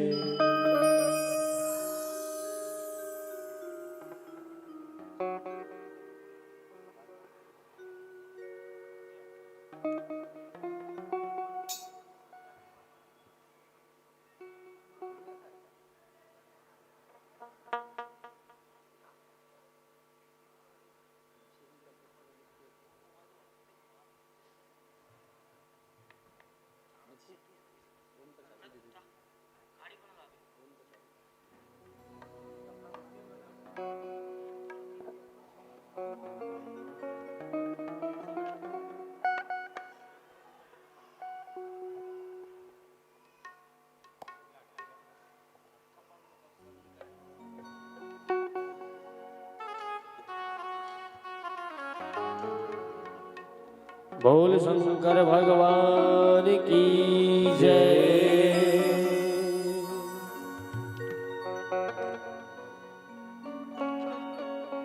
निराले दूल्हे में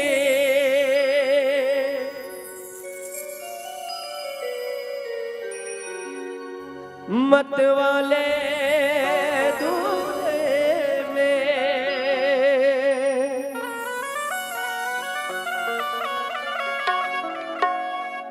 हो निराले दूल्हे में मत वाले दूल्हे में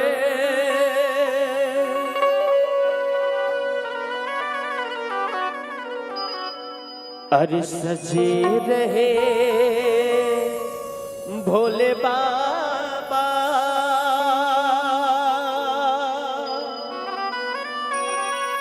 अरे हाँ सज रहे रे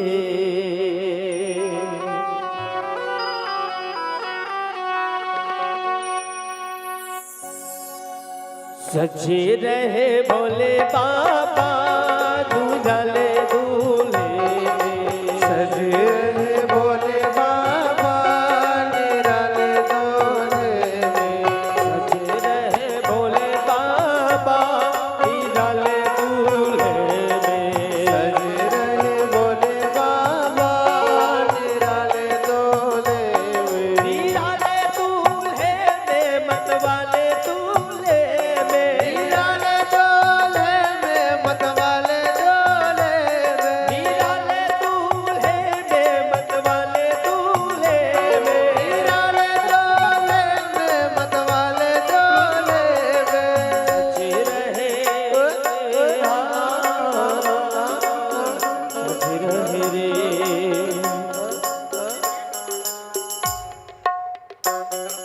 सचे रहे भोले बाबा निराले दूल्हे में। कि सजे रहे भोले बाबा निराले दूल्हे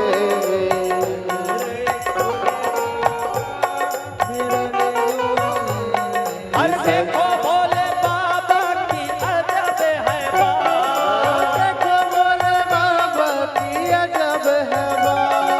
देखो भोले बाबा की अजब है बात। देखो भोले बाबा की अजब है बात। भले संग लेकर की भूतों की बारात। देखो भोले शंकर कर भूतों की बारात। हर सजे रहे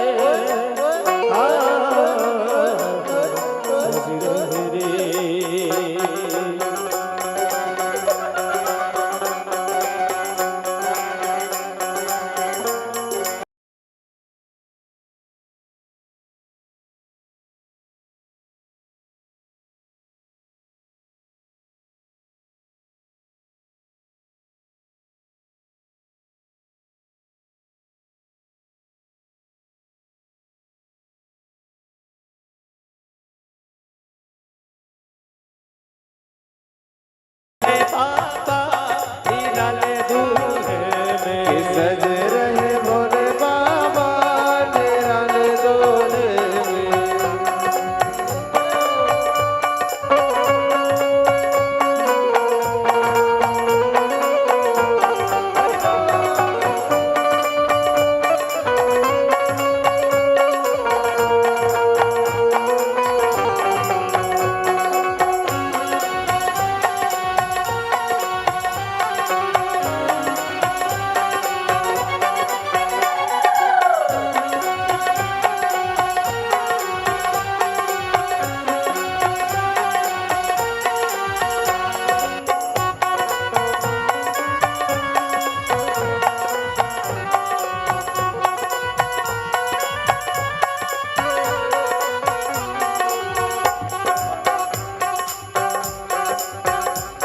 है भेष निराला ये भंग का प्याला।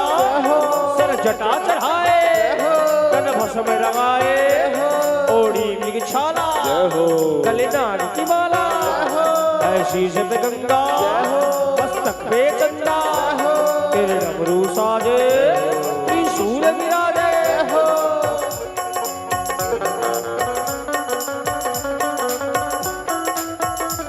भूतों की टोली लेके चली है ससुराल। भूतों के लेके टोली चले हैं ससुराल। भूतों के लेके टोली चली है ससुराल। भूतों के लेके टोली चले हैं ससुराल। श्री भोले जी दिगंबर हो बैल पे सवार। दिगंबर है नंद की सवार। हर सजे रहे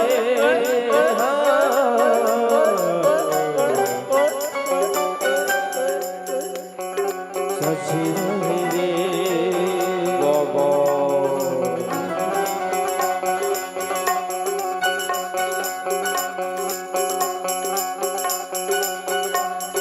सजे रहे बोले बाबा निराले दूल्हे में। सजे रहे भोले बाबा निराले दूल्हे में। सजे रहे भोले बाबा निराले दूल्हे में। सजे रहे भोले बाबा निराले दूल्हे में।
खुशी के चेले है भांग का जंगल, जंगल में मंगल भूतों की पलटन, आ गई है बंधन ये बाघ का गट्ठा लेकर के छक्का, सब घूम रहे हैं ओ छक्का बक्का, पी करके प्याले हो गए मतवाले, कोई नाचे गावे कोई ढोल बजावे, कोई भाव बतावे कोई मुंह बिचकावे, भोले भंडारी पहुंचे ससुराली, भूतों की लेके टोली चले है ससुराल, भूतों की लेके टोली चली है ससुराल, श्री भोले जी दिगंबर हो बैल पे सवार,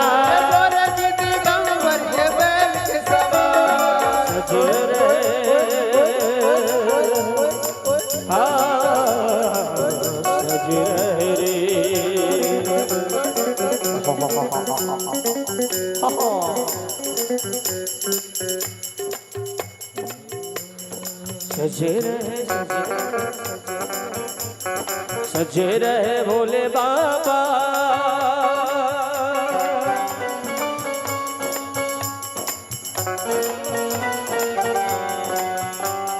सजे रहे भोले बाबा, सजे रहे भोले दोले, भोले बाबा सजे रहे भोले बाबा डाले दोले, डाले दूल्हे डाले दोले, वाले दूल्हे डाले दोले, डाले दूल्हे डाले दोले, डाले दोले।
चलिए शादी की थोड़ी थोड़ी रस्में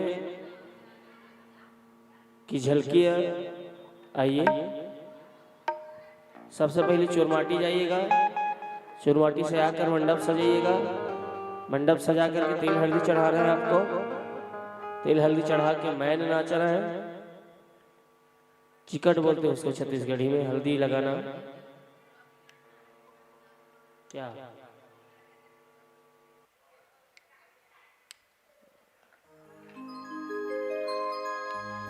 तोला माटी कोड़ल नैया बजी धीरे धीरे, ये बात मंडप ले घूमना है इसे। ए दीदी मोट ढाला देखना वो, अब मोट ढाला देखो तब बताओ तुम मतलब कैसे करना है तेरा। एक कले नहीं करूँ जैसे गोल भंवर ऐसे घूम कहना ये भंवर ला और सही के नहीं चल दे रहे भाई, गए लंबा हो ए तोला माटी कोड़ल नैया बैगा धीरे धीरे, तू ही मन कोड़ हुआ माटी ला हैं।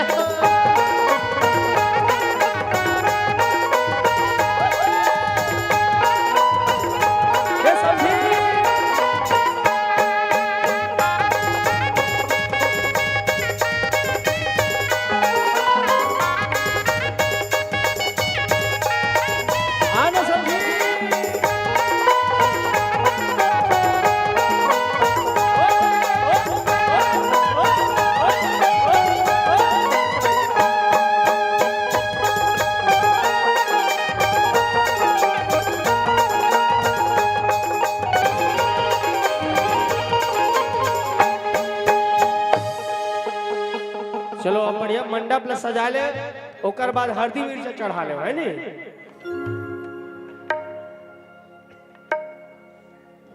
सरई सगोन के दाई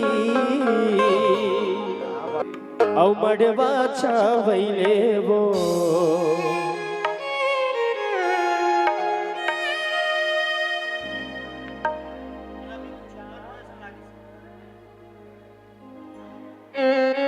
सरई सगोन के दाई मड़वा छावैले वो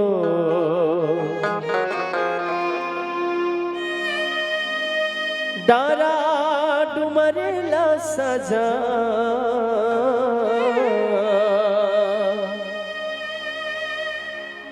किए मोरे दाई अंगे नामा मढ़े बिहार।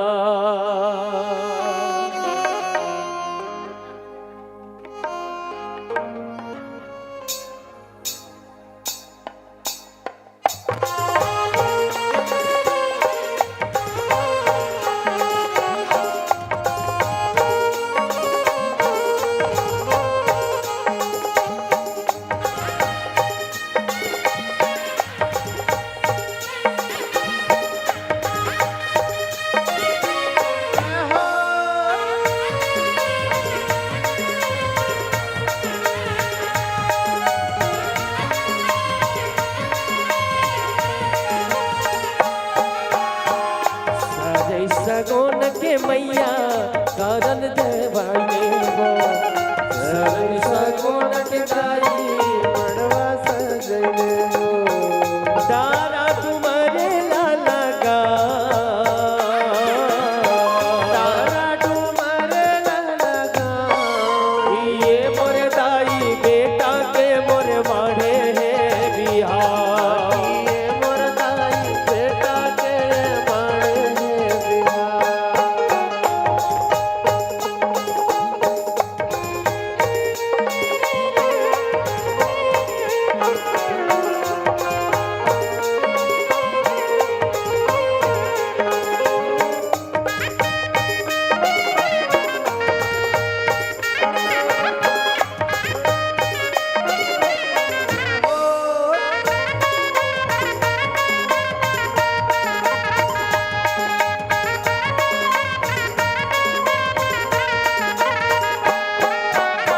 पिया रे हरदी संगमा पिया रे लोगरा पिया रे हरदी संगमा पिया रे लोगरा सावर के पीढ़ी मगा सावन के पीढ़ी मगा ये मरदाई आगना मा चौके पुरा ये मरदाई आगना मा चौके पुरा ये मोरदाई आंगना मा चौके पुरा ये मोरदाई आंगना मा चौके पुरा ये मोरदाई आंगना मा चौके पुरा ये मोरदाई आंगना मा चौके पुरा।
भभूते अंग बभूते दायरा खिला चुप रे आना चुप रे बूढ़ी माई देते अक्षरा के छाव हो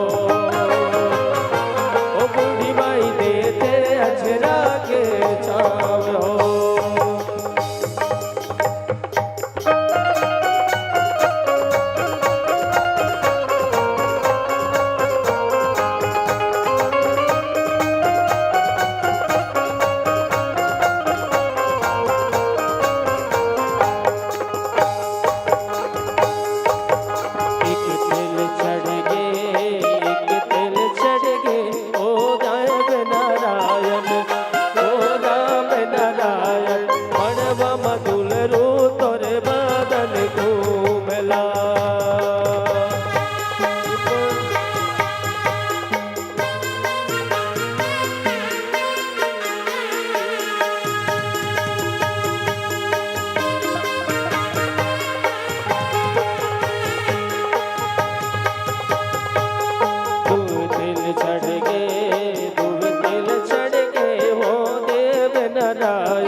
अरे एक दल रहेंगे हाथी और घोड़ा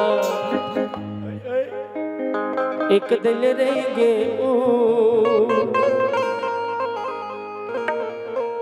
मड़व मना छे चारों कुमारी चमके चारों खूब का भैया चमके चारों खूब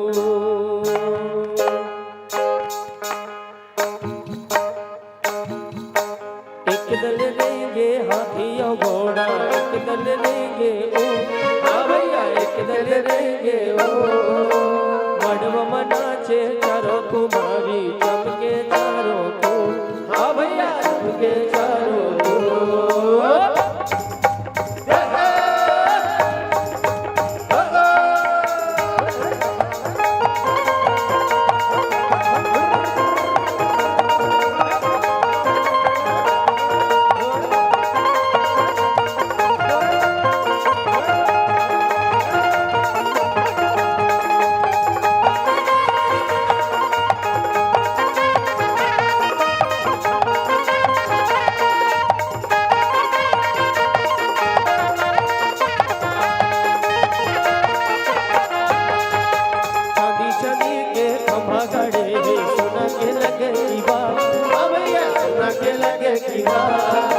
हीरा मोती के पन्ना खड़े झूले यशोदा के लाल भैया झूले यशोदा के लाल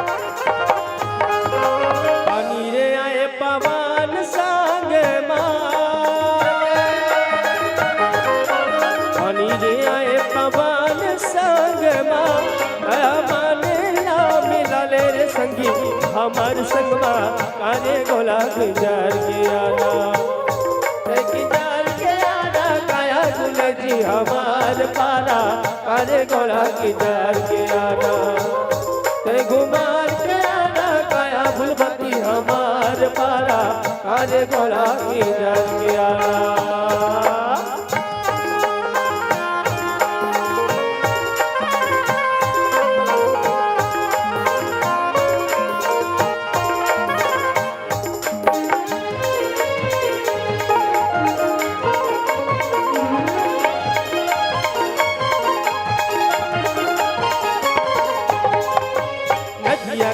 तेरी हरियर बासेना नदिया के तेरी हरियर बासेना बिना चीने पहचाने वो नोनी कबर पास का वो माया ले माया ले माया दे माया रूपी रे बाल का वो माया ले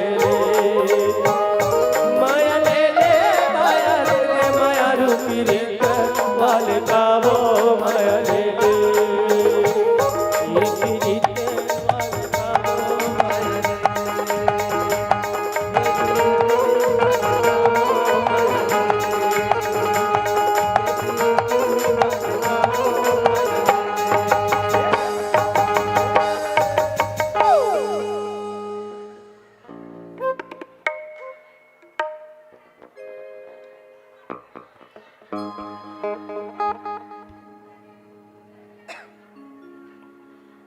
चलिए अपने स्थान पर खड़े हो जाएंगे। भगवान श्री भोलेनाथ जी माँ पार्वती अपने स्थान पर खड़े हो जाएंगे एक दूसरे को देखते हुए।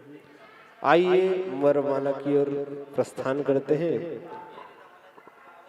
चलिए यादव जी खड़े करवा देंगे भगवान श्री शिव जी को माता पार्वती को एक दूसरे को देखते हुए वरमाला हाथ में दे देंगे। वरमाला हाथ में दे दीजिए दान पेटी के ऊपर जो रखा है।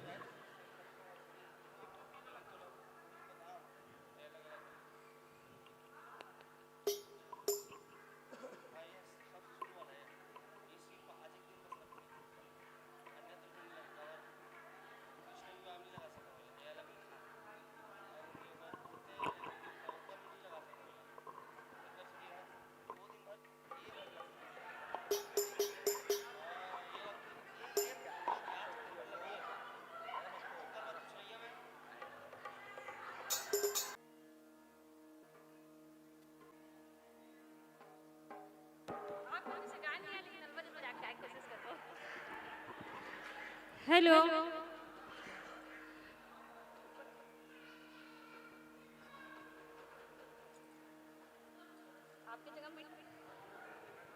हेलो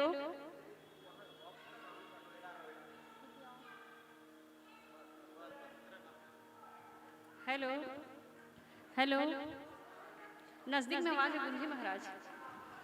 हेलो की जय बोल माता पार्वती की जय राधे कृष्ण भगवान की जय बोल महामाया मातेश्वरी की जय बोल परमेश्वरी माता की जय। महाराज मैं आप मंदिर से नहीं आया ना लेकिन इच्छा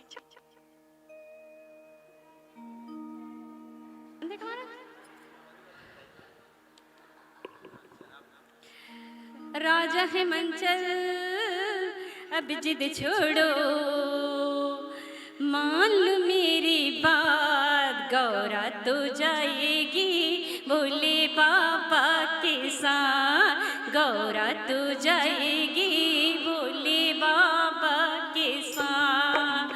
राजा है मंचल अब जिद छोड़ो राजा है मंचल अब जिद छोड़ो मान लो मेरी बात गौरा तो जाएगी भोले बाबा के साथ गौरा तो जाएगी बाबा के साथ। मेरी गौरा को पायल पहना दो इनसे बिछिया पहना दो देख के भोले सुध हो जाए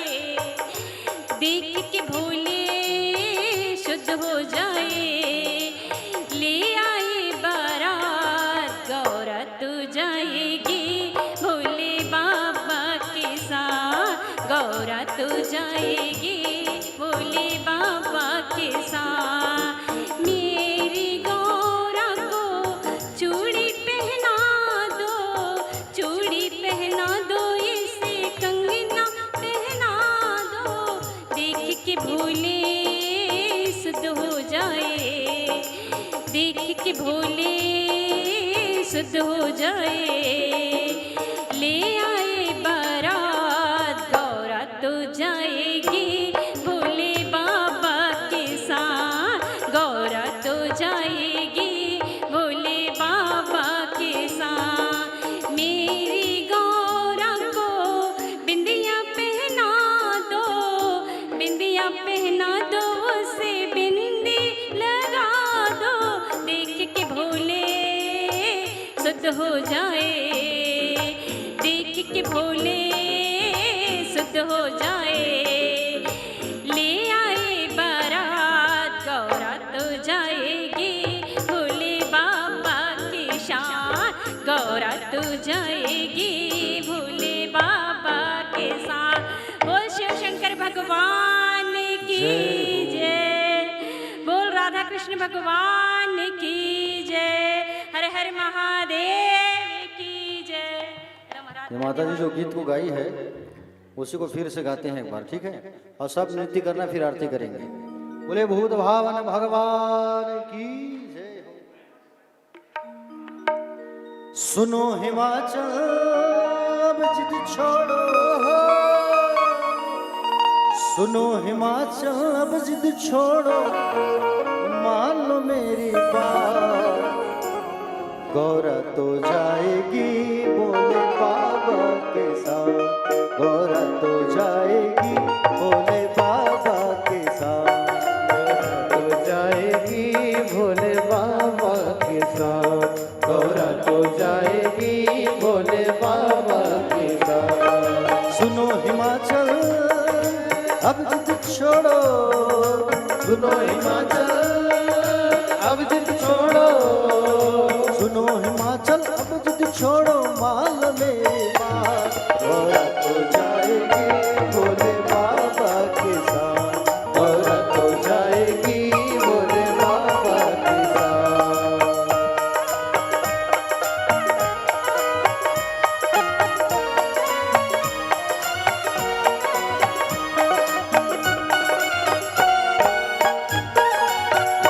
जय हो।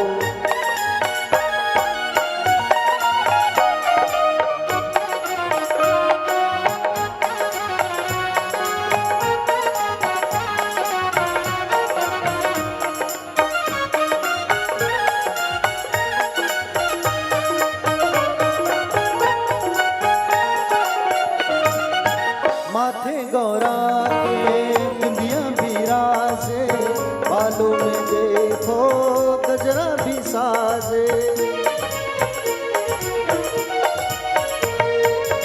माथे गौरा के बिंदिया बिराजे, बालों में देखो गजरा भी साजे। शीश को लेके चंदा सोहे, शीश को लेके चंदा सोहे, जटा से गंगारा, गौरा तो जाएगी भोले बाबा के साथ, गौरा तो जाएगी भोले बाबा के साथ।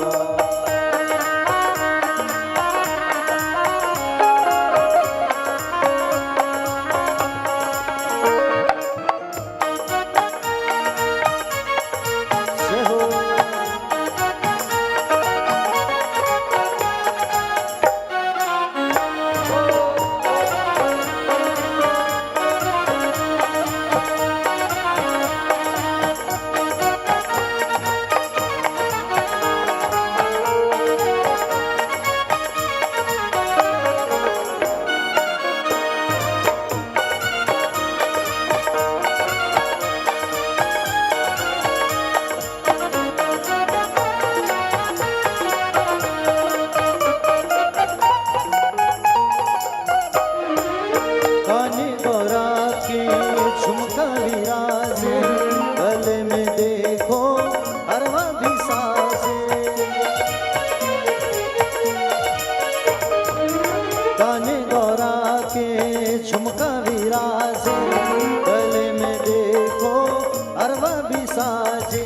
कानों को लेके बिच्छू दतैया, कानों को लेके बिच्छू दतैया, गले की सैलाना, दुल्हन तो जाएगी भोले बाबा के साथ, औरत तो जाएगी भोले बाबा के साथ। सुनो हिमाचल अब जग छोड़ो, सुनो हिमाचल अब जग छोड़ो, मान लो मेरी बात, औरत तो जाएगी भोले बाबा के साथ, औरत तो जाएगी भोले बाबा के साथ, औरत तो जाएगी भोले बाबा के साथ, औरत तो जाएगी भोले बाबा के साथ, भोले बाबा के साथ।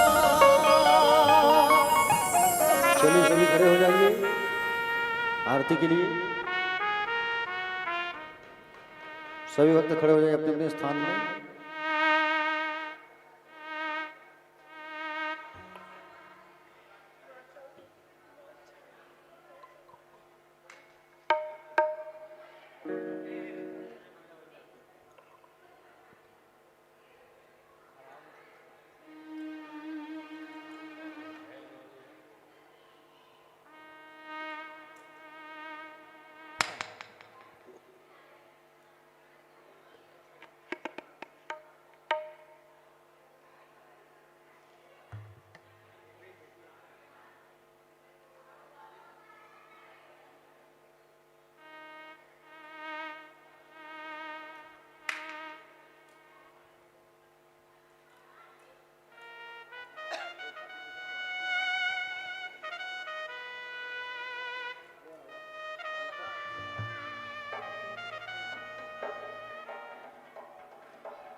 चलिए आरती की तैयारी कर लीजिए।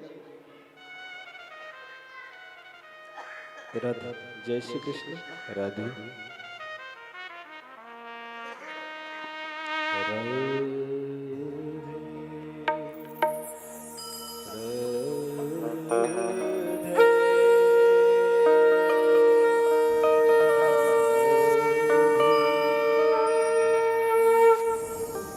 राधे जय श्री कृष्ण। राधे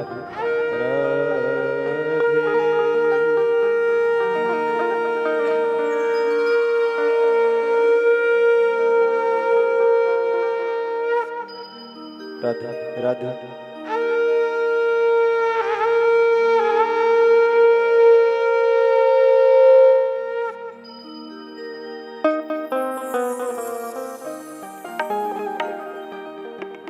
राधे जय श्री कृष्ण। राधे राधे बोले महादेव भगवान की जय। श्री शिव शंकर भगवान की है आरती, हो आरती, भक्त जनों को भव सागर से तारती। श्री शिव शंकर भगवान की है आरती, ओ आरती, भक्तजनों को भवसागर से तारती। श्री शिव शंकर भगवान की है आरती, ओ आरती, जनों को भव सागर से तारती। श्री शिव शंकर भगवान की है आरती, ओ आरती, भक्तजनों को भवसागर से तारती। ये महादेव देवों के देव, ये सब में देव भगवान की है आरती, ओ आरती, भक्तजनों को भवसागर से तारती।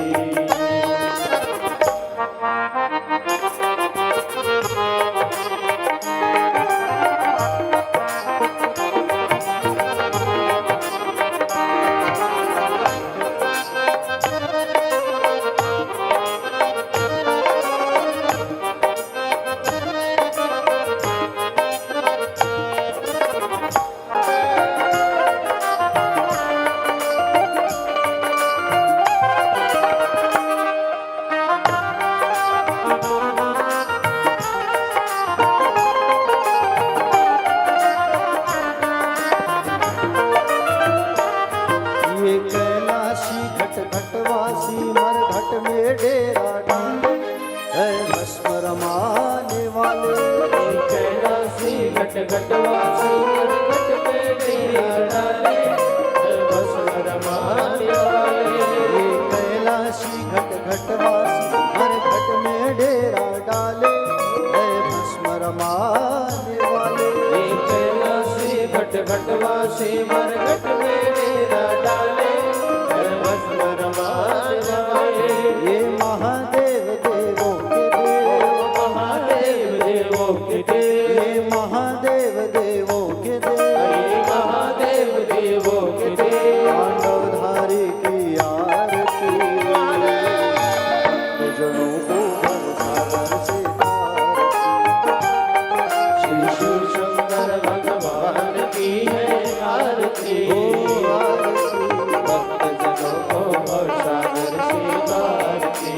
भक्त जनों को भवसागर से तारती। भक्त जनों को भवसागर से तारती। भक्त जनों को भवसागर से तारती। कर्पूर गौरव कर्तावतारम संसार सारम बुद्धेन्द्रारम।